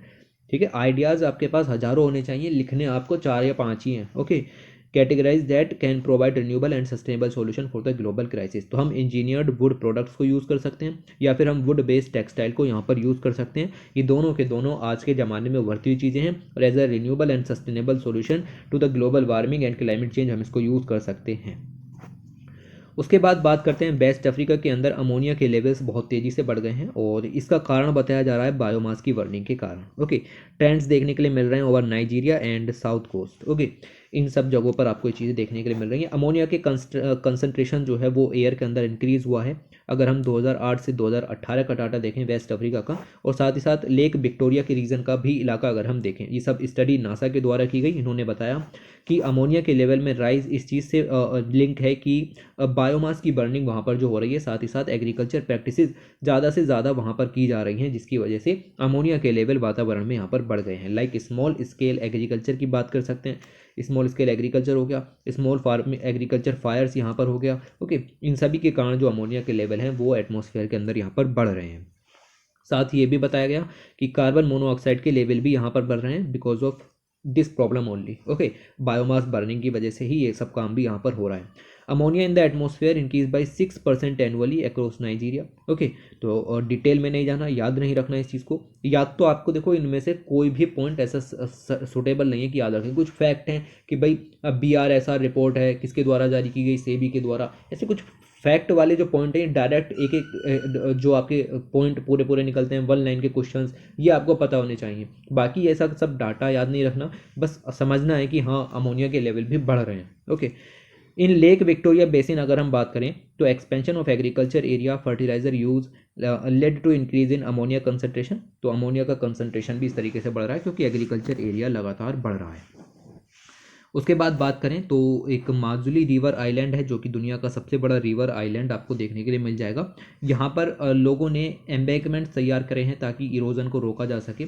और आपको पता है कि जो असम है वो आपका ब्रह्मपुत्र के फ्लड प्लेन्स में यहाँ पर पड़ता है, तो सोइल इरोजन की प्रॉब्लम्स काफ़ी ज़्यादा हैं। साथ ही साथ क्लाइमेट चेंज के कारण कंडीशन और ज़्यादा वर्स्ट हो जाती हैं। तो माजुली आइलैंड के ऊपर रहने वाले जितने भी लोग हैं, माजुली आइलैंड मैंने आपको बताया कि दुनिया का सबसे बड़ा रिवर आइलैंड है। ओके, और यहाँ पर जो रहने वाले लोग हैं उन्होंने अपने खुद की प्रोटेक्शन के लिए, रिवर की प्रोटेक्शन के लिए, सोइल इरोजन ना हो उसको रोकने के लिए बैम्बू के एम्बैंकमेंट तैयार किए हैं। और साथ ही इन्होंने ये भी कहा है कि गवर्नमेंट कोई भी मदद नहीं कर रही है। Okay, river Brahmaputra has devoured half of the islands over the last 6 decades, severely affecting the agriculture and livelihood of the inhabitant। तो पूरा आइलैंड जब खत्म हो जाएगा तब आएंगे आपका क्लाइमेट चेंज का ढिंढोरा पीटते हुए, उससे पहले आप कुछ नहीं करोगे। ओके, तो स्टेट गवर्नमेंट की कमी यहाँ पर नजर आ रही है। साफ साफ निगेटिव आर्टिकल है भाई। ओके, लेकिन दूसरी तरफ पॉजिटिव आर्टिकल इसलिए है क्योंकि लोगों ने खुद अपनी मदद की और आपको यही करना होता है। ओके, कोई आपकी मदद के लिए क्यों आएगा। The state government has been trying to minimise soil erosion, और इन्होंने जियो बैग्स वहाँ पर लगाए हैं। ओके, और स्टेट गवर्नमेंट ने यहाँ पर जियो बैग्स लगाए थे, साथ ही साथ ट्रायंगुलर कंक्रीट स्ट्रक्चर भी तैयार किए थे जिनको रेनफोर्स्ड सीमेंट कंक्रीट कहा जाता है। लेकिन इन सब के कारण कुछ भी असर नहीं पड़ा। But these measures are inadequate. Geo bags हर मानसून सीजन के बाद आपको रिप्लेस करने होते हैं, और आपका जो स्ट्रक्चर है वो पुअर क्वालिटी का बना हुआ था, वो यहाँ पर ख़त्म हो गया। विलेजर्स ने इस बात को साफ साफ कहा। इन्होंने विलेजर्स ने खुद काम किया अब यहाँ पर, और इन्होंने कहा कि हम बैम्बू को यहाँ पर यूज़ करेंगे और इसको शेप करेंगे in a little before lining them up along the bank of the river. और ये सब बात इन्होंने यहाँ पर कही। इन्होंने कहा कि बैम्बू का यूज़ करके एम्बैंकमेंट्स तैयार किए जाएंगे। सरकार ने जो जियो बैग्स यहाँ पर लगाए थे वो तो सब बेकार हो गए और उनको चेंज करने की भी ज़रूरत थी, उससे कोई फ़ायदा यहाँ पर नहीं हुआ। सामर लेक के अंदर डेजा वू देखने के लिए मिला। मतलब ऐसी कंडीशंस हमें हर साल देखने के लिए मिल रही हैं। 3 दिन के अंदर लगभग 50 कौवे यहाँ पर मर गए, क्रो। ठीक है, और ये कोई छोटी न्यूज़ नहीं है भाई, ये आपका केस है ब्यूटलिज्म का। ओके, और आप देखिए यहाँ पर the cases of death of 18,000 bird यहाँ पर सांबर लेक के अंदर 2019 में मरे थे, और अब 2021 में आप देख सकते हैं किसी तरीके के केसेस देखने के लिए मिल रहे हैं। तो एवियन ब्यूटलिज्म के कारण ये सब चीज़ें होती हैं। ये बात बताई Indian veterinary research institute Bareilly के अंदर से ये बातें निकल करके आई। Botulinum is a natural toxin, याद रखना, produced by a bacteria known as clostridium botulinum. Okay, ये भी याद रखना, दोनों बैक्टीरिया का नाम भी याद रखना है, कौन सा टॉक्सिन रिलीज होता है ये भी याद रखना है। Produces toxin when it starts reproducing. जब ये बैक्टीरिया आपका रिप्रोड्यूस करना स्टार्ट करता है तो रिप्रोड्यूसन के दौरान एक तरीके का टॉक्सिन यहाँ पर प्रोड्यूस करता है जिसका नाम है बोट्यूलिनम। ओके, ये नाम आपको यहाँ पर देखना है। अब ये बोट्यूलिनम नाम का जो आपका टॉक्सिन है ये अफेक्ट करता है ह्यूमंस को, एनिमल्स को, but there are type of toxin varieties. Botulinum C in birds affect करता है बर्ड्स को, और ए बी और ई जो है वो ह्यूमंस को अफेक्ट करता है। The toxin has been recognised as a major cause of mortality in wild bird since 1900। Okay, तो 1900 से ही ये सब चीज़ें यहाँ पर पता चल रही हैं कि टॉक्सिन के कारण बर्ड्स की डेथ यहाँ पर होती है, और ये आपको इतना पता होना चाहिए था। लिखा हुआ है managing grey water A Haryana village show the way. तो ग्रे वाटर का मतलब आप समझते हैं कि ग्रे वाटर एक तरीके से वेस्ट वाटर ही होता है, बट ये नॉन टॉयलेट सिस्टम से आपका निकलता है। मतलब आपने हाथ धोया, किचन का आपका वाटर हो सकता है, नहाने का वाटर हो सकता है। ओके, ये कुछ ऐसा वाटर होता है जिसको आप प्योर कर सकते हो। Okay, grey water refers to the waste water from non toilet systems, that is waste water from kitchen sinks, dishwashers, baths, showers, इन सब से निकलने वाला वाटर ग्रे वाटर होता है। और 70% ऑफ द फ्रेश वाटर, ये आपका more than 70% of fresh water across rural household in India get converted to grey water. लेकिन अब हमें ग्रे वाटर को मैनेजमेंट करने की तरफ भी ध्यान देना है। In rural areas grey water is often led to the strong water drain. लेकिन अभी क्या करते हैं, हम इसको बहा देते हैं ऐसे ही, कहीं पर भी जाकर के मिले वो आपका गंदे पानी में मिल जाता है। और बेसिकली जब घर से आपका नाली में पानी चला जाता है ना एक बारी, तो फिर वो टॉयलेट सिस्टम से निकला हो या फिर नॉन टॉयलेट सिस्टम से निकला हो पता ही नहीं चलता। ओके, तो इसीलिए आपको घर से बाहर निकलने से पहले ही उन सब चीज़ों को ट्रीट करने की बात करनी है। Pond based waste water treatment system इन्होंने यहाँ पर लॉन्च किया है। ग्राम पंचायत ने कंस्ट्रक्ट किए पिट्स, ओके, कम्युनिटी लेवल पर, और साथ ही साथ हाउस होल्ड लेवल पर भी इस काम को यहाँ पर किया गया। और ग्रे वाटर को एब्जॉर्ब किया जाएगा through the filtration system. Okay, तो under this waste water treatment system launched by Karnal district, यहाँ पर आप देख सकते हैं कि a fully operational village level grade water treatment system 2017 से यहाँ पर वर्क कर रहा है इस डिस्ट्रिक्ट के अंदर। ओके, तो पिछले 4-5 सालों से लोग इस तरीके का काम कर रहे हैं। ग्राम पंचायत के अंदर लगभग 1600 गांव हैं, और the grey water is discharge into a pond based waste water treatment system through a network of strong water drains. तो आप देखो कि सारे के सारे जो घर के नॉन टॉयलेट सिस्टम का वाटर होता है वो सारा का सारा आकर के आपका इस pond based grey water treatment system में मिलता है। और पॉन्ड वेस्ड सिस्टम ट्रीट्स, ये सिस्टम आपका वेस्ट वाटर को ट्रीट करता है with a combination of 3 different biological processing using zero energy, मतलब एनारोबिक, एनॉक्सिक और एरोबिक, इन 3 तरीके से इस सब काम को यहाँ पर किया जाता है। राइट, तो ये आपको यहाँ पर याद रखना है। भाई आपकी ग्लोबल न्यूट्रिशन रिपोर्ट जारी की गई। ग्लोबल न्यूट्रिशन रिपोर्ट के अंदर से पता लगा कि एनीमिया की प्रॉब्लम बिल्कुल भी ख़त्म नहीं हुई है। इंडिया के अंदर वॉस्टिंग की प्रॉब्लम भी ख़त्म नहीं हुई है। ओके, तो India has made no progress, very disappointing, ठीक है, had made no progress on आपका anaemia and childhood wasting according to 2021 global nutrition report. Okay, तो ग्लोबल न्यूट्रिशन रिपोर्ट के हिसाब से एनीमिया में, चाइल्ड वेस्टिंग में कोई भी कमी नहीं आई है। 161 कंट्रीज़ का डाटा उठाया गया और पता चला कि बहुत सारी कंट्रीज़ हैं जहाँ पर कोई भी प्रॉब्लम, मतलब कोई भी ऐसी प्रोग्रेस देखने के लिए नहीं मिली। और साथ ही इंडिया मेड नो प्रोग्रेस और said to be worsening with regard to reducing anaemia को सॉर्ट आउट नहीं कर पाया India. Okay, over half of the Indian women, उनमें एनीमिया की कंडीशंस देखने के लिए मिल जाएंगी। मिशन पोषण वगैरह भी लॉन्च किए हुए हैं इन सब के लिए। Okay, India is among the 23 countries जहाँ पर वास्टिंग की प्रॉब्लम बहुत ज़्यादा खतरनाक है। वास्टिंग का मतलब होता है कि आपका जो वेट है वो आपकी हाइट की तुलना में यहाँ पर कम रह जाता है। ओके, तो wasting refers to the children whose weight is low for their height की तुलना में आपका जो वेट है वो कम रह जाता है। इस वजह से ये सब चीज़ें देखने के लिए मिलती है। इनफैक्ट दुनिया में कोई भी ऐसी कंट्री नहीं है, no country in the world was on the course to achieve the target of obesity. अब दूसरी प्रॉब्लम आती है ओबेसिटी की। कोई भी कंट्री ओबेसिटी को कंट्रोल करने के लिए कुछ काम नहीं कर रही है, या फिर काम कर रही है तो वो अच्छे नहीं है। India is among 53 countries on the course of meat stunting. हमें स्टंटिंग के टारगेट्स यहाँ पर हासिल कर सकते हैं। ओके, कंट्री जो है वो 105 कंट्रीज़ को ज्वाइन करती है चाइल्ड ओवरवेट को यहाँ पर मीट करने के लिए, हम उसको मीट कर सकते हैं। ओके, इंडिया 53 कंट्रीज़ को ज्वाइन करता है कि वो अपनी जो ब्रेस्ट फीडिंग के टारगेट्स हैं उनको हासिल कर सके, बिल्कुल कर सकता है। ओके, तो ऐसे सब कुछ फैक्ट यहाँ पर निकल करके आते हैं, बट आपको ग्लोबल न्यूट्रिशन रिपोर्ट और उसके 2-3 फैक्ट आपको यहाँ पर पता होने चाहिए, that is sufficient. Okay, India does not have adequate data on prevalence of low birth weight. Low birth weight के ऊपर हमारे पास कोई भी डाटा यहाँ पर अवेलेबल नहीं है। ओके, अब ये तो सब ग्लोबल न्यूट्रिशन रिपोर्ट के बारे में हो गया। सेम चीज़ें आपकी यहाँ पर कही गई कि नेशनल फैमिली हेल्थ सर्वे, नेशनल फैमिली हेल्थ सर्वे ने और फटकारा यहाँ पर। इसने कहा कि anaemia in women and children is on rise. Okay, तो ग्लोबल न्यूट्रिशन रिपोर्ट ने कहा कि भाई आपका कोई प्रोग्रेस देखने के लिए नहीं मिली, लेकिन NFHS नेशनल फैमिली हेल्थ सर्वे ने बताया कि प्रोग्रेस देखने के लिए मिली है, लेकिन निगेटिव प्रोग्रेस देखने के लिए मिली है। Okay, anaemia continues to remain widespread in India, अच्छा खासा फैला हुआ है। और साथ ही साथ आपको देखने के लिए मिलेगा कि anaemia has increase by 2 to 9%। Okay, among children, pregnant and non pregnant womens, mens, according to the data जो कि शेयर किया गया by national family health survey के द्वारा। ओके, द लार्जेस्ट स्पाइक देखने के लिए मिल सकता है in children between the as of 6 and 59 months. इतना सब डाटा घुस के याद नहीं करना, आप ध्यान में रखो कि अनीमिया की कंडीशन वर्स हो गई है, इतना भी याद रखोगे चलेगा। ओके, बिहार के रेसिडेंट्स, सरकार कह रही है 121 करोड़ लोगों को आपकी वैक्सीन का जो फर्स्ट डोज है वो यहाँ पर लगा दिया गया है, और ये भी कह रही है कि लगभग 50 करोड़ से ज़्यादा लोगों को सेकंड डोज भी यहाँ पर लगा दिया गया है।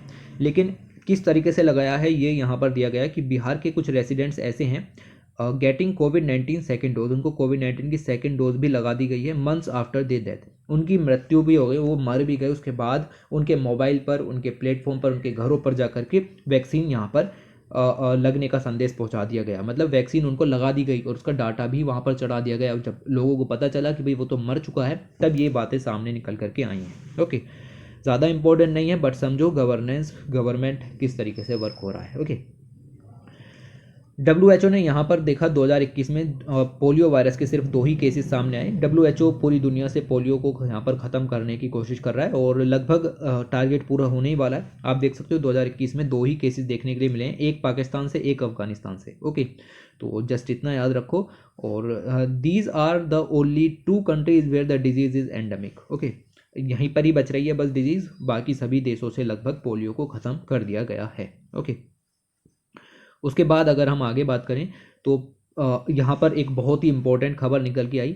प्राइम मिनिस्टर की अपनी काउंसिल हुआ करती थी जिसको क्लाइमेट चेंज काउंसिल कहा जाता था। ये पिछले 7 साल से नहीं मिली है, लेकिन अब इसकी नीड बहुत ज़्यादा है, तो इस चीज़ के ऊपर ऐसे है। ओके, इंडिया ने बहुत सारे गोल्स अनाउंस किए हैं COP26 के अंदर भी। ओके, कि हम इतने बड़े बड़े काम करेंगे, नेट जीरो इमिशन लाएंगे 2070 तक, 2030 तक ये करेंगे, 2030 तक वो करेंगे। ओके, तो ऐसे सब टारगेट यहाँ पर रिलीज किए गए हैं। 2 क्वेश्चन अराइज होते हैं यहाँ से after the announcements. How did the prime minister arrive at these commitments and how will this government implement them. Prime minister ने इतनी सब बातें यहाँ पर कह कैसे दी, और साथ ही साथ उन्होंने अगर कह भी दी तो इन सब बातों को पूरा कैसे करेंगे। ओके, इन दोनों चीज़ों के आंसर सिर्फ एक ही चीज़ में यहाँ पर होते हैं, वो है कि आपको मीटिंग्स नहीं बुलानी पड़ेंगी, आपको वर्क करना पड़ेगा in the prime minister's council on climate change, जिसको PMCCC कहा जाता है। ओके, ये फॉर्म की गई थी by union government under the leadership of Manmohan Singh in 2007 में prime minister's council on climate change यहाँ पर बनाई गई थी। उसके बाद से थोड़ी थोड़ी मीटिंग हुई। 2014 में पहली मीटिंग यहाँ पर हुई थी PM मोदी के टाइम में। ओके, और उसके बाद 7 साल से कोई भी मीटिंग नहीं हुई है। The council was reconstituted after the Narendra Modi government. Prime minister जब यहाँ पर बने 2014 में, मोदी ने पहली मीटिंग यहाँ पर हेल्ड की 19 जनवरी 2015 में, और उसके बाद से जो काउंसिल है वो कभी भी यहाँ पर नहीं मिली है, और इसकी कोई भी इंफॉर्मेशन पब्लिक को अवेलेबल नहीं है। ओके, आप यहाँ पर देखिए करंट मेंबर्स ऑफ, अगर मैं बात करूँ prime minister's council on climate change की, तो प्राइम मिनिस्टर इसके चेयरमैन होते हैं और बहुत सारे मिनिस्टर्स इसके अंदर में यहाँ पर होते हैं। Okay, the earlier council under Manmohan Singh has 26 members and include ministries, department, experts, सभी को यहाँ पर जो है वो इंक्लूड किया जाता था। लेकिन जब आपका PM मोदी ने इसको रिकॉन्स्टिट्यूट किया तो इसके अंदर मेंबर्स की संख्या हो गई 18। पहले कितनी थी? पहले थी 26। ओके, तो ये पॉइंट भी आप यहाँ पर ध्यान में रखोगे। नवंबर 2020 की बात है। अब मोदी गवर्नमेंट ने अनाउंस किया formation of apex committee for the implementation of Paris agreement. याद रखना इस चीज़ को भी कि ऐसा भी कोई एग्रीमेंट एग्जिस्ट कर रहा है। ओके, पता भी नहीं होगा आपको। ओके, ऐसा apex committee for the implementation of Paris agreement announce की गई थी। ऑब्जेक्टिव इस कमेटी का ये था कि इस चीज़ को यहाँ पर हासिल करे कि इंडिया के जो नेशनली डिटरमाइंड कंट्रीब्यूशन है NDCs हैं उनको किस तरीके से हासिल किया जा सकता है। AIPA इसको इन शॉर्ट कहा जाता है। AIPA चेयर की जाती है by the secretary of the union ministry of environment forest and climate change, very very important, secretary के द्वारा चेयर की जाती है। विद एन एडिशनल सेक्रेटरी भी वाइस चेयरमैन की तरह यहाँ पर वर्क करता है और इसके अंदर 17 मेंबर्स और भी यहाँ पर होते हैं। ओके, साथ ही साथ इस कमेटी की कोई भी पब्लिक इंफॉर्मेशन रिलीज नहीं की गई है, पता नहीं ये वर्क कर भी रही है या नहीं भी कर रही है। It doesn't have a dedicated website, इसकी कोई वेबसाइट नहीं है, ना ही कोई वेब पेज यहाँ पर रिलीज किया गया है। कुल मिलाकर के डिसफंक्शन देखने के लिए मिल रही है बॉडी। ओके, एडवाइजरी प्रोसेस यहाँ पर बहुत ज़्यादा जरूरी है, जो कि प्राइम मिनिस्टर ने बहुत सारी यहाँ पर अनाउंसमेंट की। तो उसके बाद कोविड-19 COP26 के अंदर किस तरीके से वर्क होना चाहिए उस सबके ऊपर एक अच्छा डिसीजन आपको यहाँ पर लेना पड़ेगा और उसके लिए आपको वर्क करना पड़ेगा, मीटिंग्स यहाँ पर बुलानी पड़ेंगी। नेशनल फैमिली हेल्थ सर्वे का डाटा यहाँ पर लगातार रिलीज़ किया गया। इसके अंदर पता चला कि ओबेसिटी की जो प्रॉब्लम है इंडिया के अंदर वो इंक्रीज़ हो गई है। नेशनल फैमिली हेल्थ सर्वे ने ग्लोबल न्यूट्रिशन रिपोर्ट से भी बुरे यहाँ पर आप देख सकते हो कि जो निष्कर्ष हैं वो निकाल करके दिए हैं। ओबेसिटी इंक्रीज दिखाई है। ग्लोबल न्यूट्रिशन रिपोर्ट ने अभी भी बताया कि ओबेसिटी के ऊपर कंट्रीज़ जो कुछ कर रही हैं वो सफिशिएंट नहीं है। नेशनल फैमिली हेल्थ सर्वे ने कहा आप क्या बात कर रहे हैं, ओबेसिटी पे कुछ करने का तो मतलब ही नहीं होता और बल्कि ओबेसिटी की कंडीशंस राइज हो गई हैं। ओके, हरियाणा के अंदर, कर्नाटक के अंदर परफॉर्मेंस खराब देखने के लिए मिल रही है। 4% इंक्रीज देखने के लिए मिला है ओबेसिटी की प्रॉब्लम्स के अंदर। ओके, ये चीज़ भी याद रखना।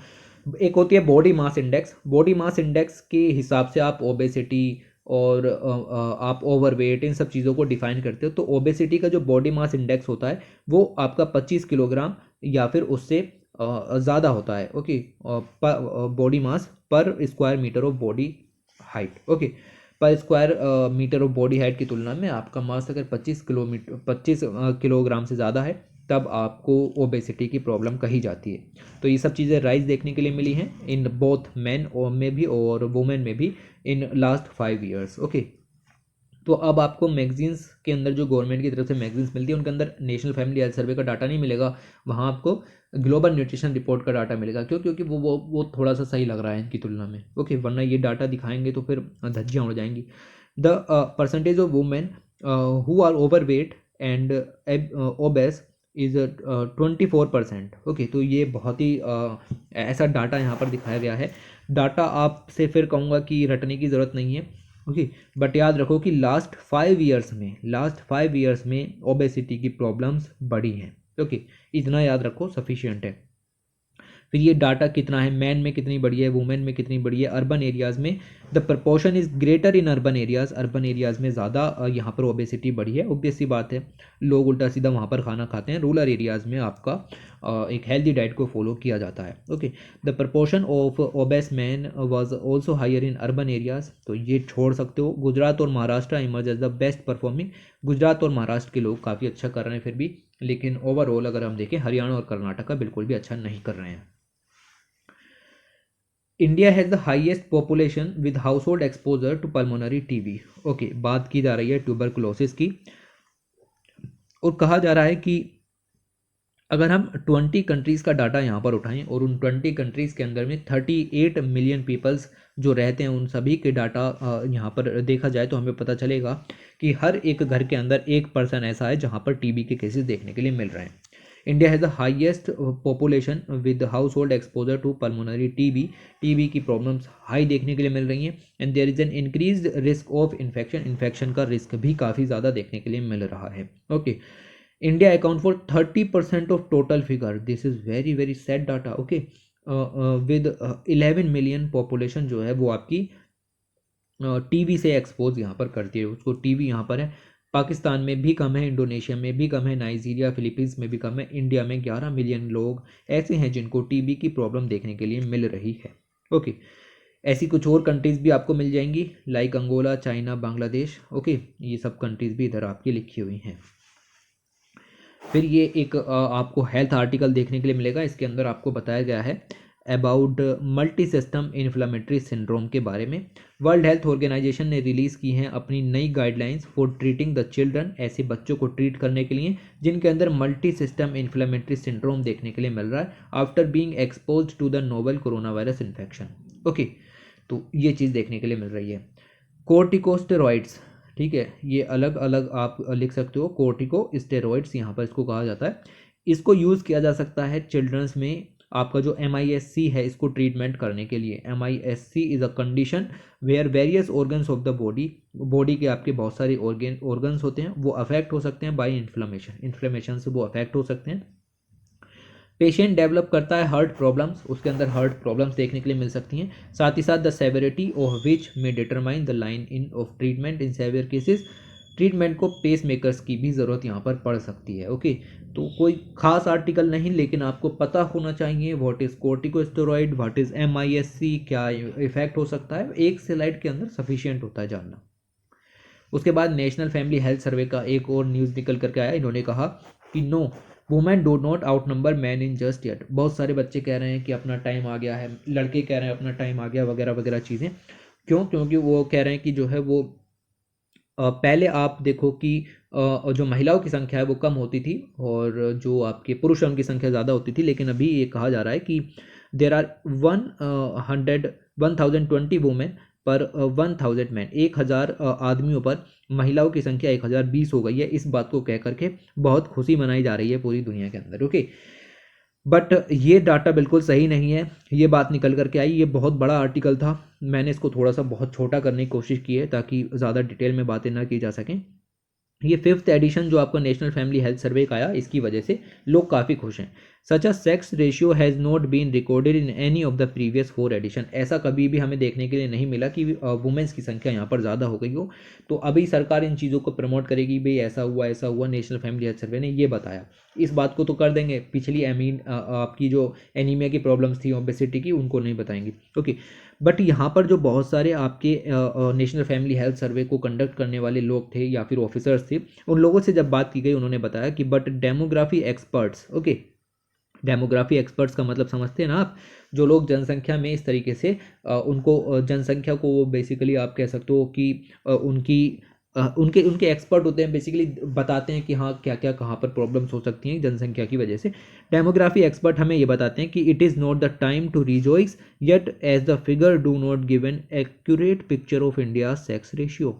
ये पिक्चर इंडिया की एक्यूरेट सेक्स रेशियो जो होना चाहिए उसके बारे में सही जानकारी नहीं देता है। ओके, नेशनल फैमिली हेल्थ सर्वे की रिपोर्ट अपने आप में ये एडवाइस देती है, अपने आप में उन्होंने रिपोर्ट के अंदर लिखा है कि रीडर्स जो भी इस रिपोर्ट को पढ़ रहे हैं उनको कॉशियस रहना चाहिए, उनको थोड़ा सा ध्यान में रखना चाहिए while interpreting and comparing the trends as some states and UTs में have smaller sample sizes. Okay, तो ये चीज़ भी इन्होंने यहाँ पर बताई, रिपोर्ट के अंदर साफ साफ लिखा हुआ है कि थोड़ा सा रिपोर्ट को पढ़ते हुए सावधानी बरतें। क्यों? National family health survey 5 had gathered information only from 6,36,000 house holds. Okay, और इतने वुमेन्स का डाटा लिया गया है और इतने मेंस का डाटा लिया गया है। आप यहाँ पर देख सकते हैं कि कितनी ज़्यादा डिस्पैरिटी देखने के लिए मिल रही है वुमेन की पॉपुलेशन में और मैन की पॉपुलेशन में। Okay, it is just simple. Okay, इतने वुमेन्स का डाटा, इतने मेंस का डाटा यहाँ पर लिया गया है।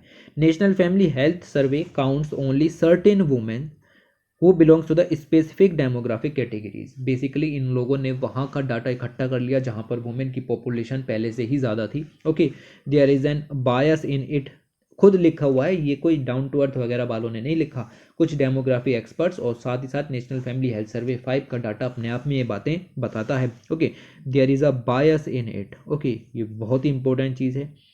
Just look at the state figures where the sample size is too small, we will have to wait for the next census figures to get a clear picture।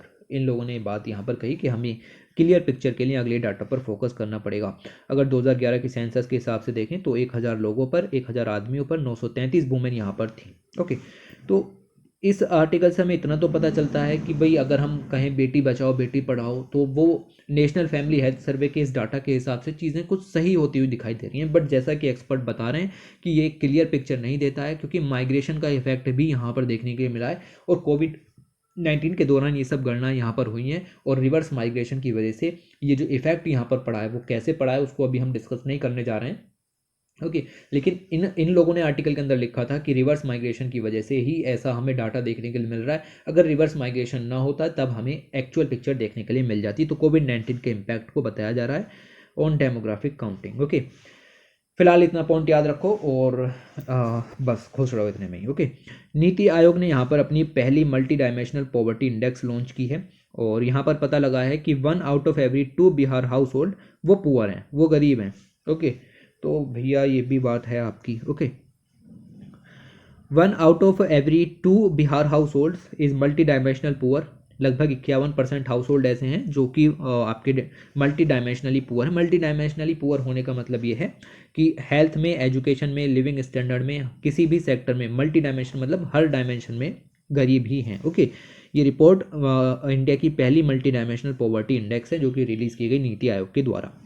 The share of multi dimensional poor is Jharkhand दूसरे number पर आता है, उत्तर प्रदेश तीसरे number पर आपको मिलेगा, और मध्य प्रदेश चौथे नंबर पर मिलेगा। यहाँ पर भी पॉवर्टी हाई है। The multi dimensional poverty index की अगर हम बात करें तो पूरी दुनिया भर में ग्लोबल लेवल पर रिलीज़ की जाती है by United Nations development programme, और ये एक फ्लैगशिप ह्यूमन डेवलपमेंट रिपोर्ट का पार्ट है। 2010 से इस चीज़ को रिलीज़ किया जा रहा है। ओके, ये it is most widely employed non monetary poverty index. इसके अंदर हम पैसे को तुलना नहीं करते कि एक आदमी कितना कमा रहा है तो वो पुअर होगा या नहीं होगा, हम उसके लिविंग स्टैंडर्ड को यहाँ पर मापने की कोशिश करते हैं। It captures overlapping deprivation in health, education and living standards. 3 तरीके का डाटा यहाँ पर उभरा जाता है। इसके अंदर में हाउस होल्ड पर जा करके क्वेश्चन पूछे जाते हैं। ओवरऑल 10 क्वेश्चन यहाँ पर होते हैं। आपके घर में फ्रिज है या नहीं है, आपके बच्चे किस स्कूल में जाते हैं, आपके घर में जो टॉयलेट सिस्टम है वो कैसा है, कच्ची टॉयलेट है, पक्की टॉयलेट है। ओके, ये सब हम उनका लिविंग स्टैंडर्ड देखते हैं। आप किस तरीके के चूल्हे पर खाना पकाते हैं, क्या ठीक है एलपीजी का यूज़ करते हैं या फिर आप लकड़ी का यूज़ करते हैं। ओके, ये सब चीज़ें यहाँ पर देखी जाती हैं। द इंडेक्स नीति आयोग के द्वारा यहाँ पर रिलीज़ की गई, और 12 इंडिकेटर्स यहाँ पर उठाए गए हैं, और इसकी फाइंडिंग्स जो हैं वो आपको देखने के लिए मिलेंगी। Multi dimensional poverty in India की अगर हम बात करें तो multi dimensional poverty index is the most widely employed non monetary poverty index. मैंने बताया नॉन मॉनेटरी का मतलब क्या है इन द वर्ल्ड, और इसके अंदर हेल्थ, एजुकेशन एंड आप कह सकते हो कि जो लिविंग स्टैंडर्ड हैं, ओके, उनके जो इश्यूज़ हैं वो यहाँ पर कवर किए जाते हैं। पता चला बिहार के अंदर लगभग 51.9% हाउस होल्ड जो हैं वो गरीब हैं, और ऐसे ही झारखंड, उत्तर प्रदेश, मध्य प्रदेश। गरीब होने का मतलब यहाँ ये नहीं है कि उनके पास पैसा नहीं है, उनके पास सुविधाएं नहीं हैं। ठीक है, उनके पास बेसिक सुविधाएं नहीं हैं, उनके बच्चे एजुकेशन अच्छी हासिल नहीं कर रहे हैं, उनके घर में फ्रिज नहीं है, उनके घर में जो ट्रांसपोर्टेशन का एक साधन है वो नहीं है। ये अलग अलग क्वेश्चन हो सकते हैं। ओके, एलपीजी पर खाना नहीं पकाते हैं वगैरह वगैरह। ये सारा का सारा डाटा है जो कि अलग अलग सेक्टर में रिलीज़ किया गया health, education, standards of living के अंदर। अभी मैं इसको पढ़ाने के लिए बैठूंगा तो मेरे 10 मिनट कम से कम यहाँ पर लग जाएंगे, तो मैंने एक सिर्फ 2 मिनट का काम यहाँ पर कर दिया है। आप इसको पढ़ें, हिंदी वाले बच्चे भी इसको यहाँ पर पढ़ें। ओके, तो कोई दिक्कत नहीं आएगी। मैं भी इन चीज़ों को सिंपल पढ़ूंगा, आप भी इन चीज़ों को सिंपल पढ़ सकते हैं।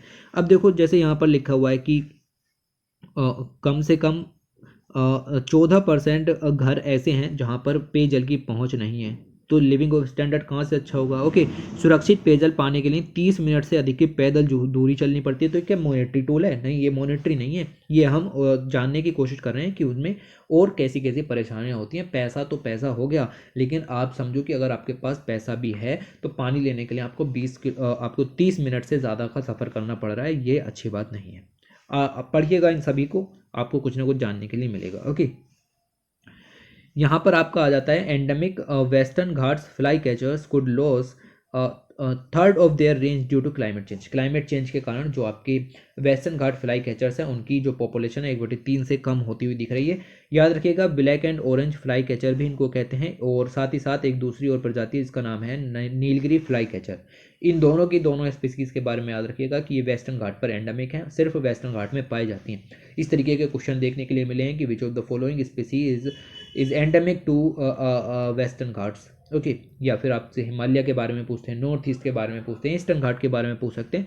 तो वेस्टर्न घाट के अंदर अगर ऑप्शन में आए black and orange fly catcher के बारे में, और नीलगिरी फ्लाई कैचर के बारे में तो नहीं देगा क्योंकि नाम से स्पष्ट है नीलगिरी। ओके, तो ये एंडेमिक हो जाते हैं, यहाँ पर इनकी पॉपुलेशन धीरे धीरे कम हो रही है।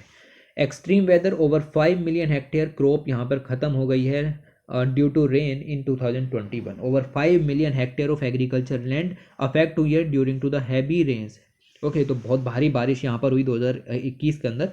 ये सब डाटा आपका रिलीज़ किया गया लोकसभा के अंदर by union minister of agriculture and family welfare Narendra Singh Tomar के द्वारा।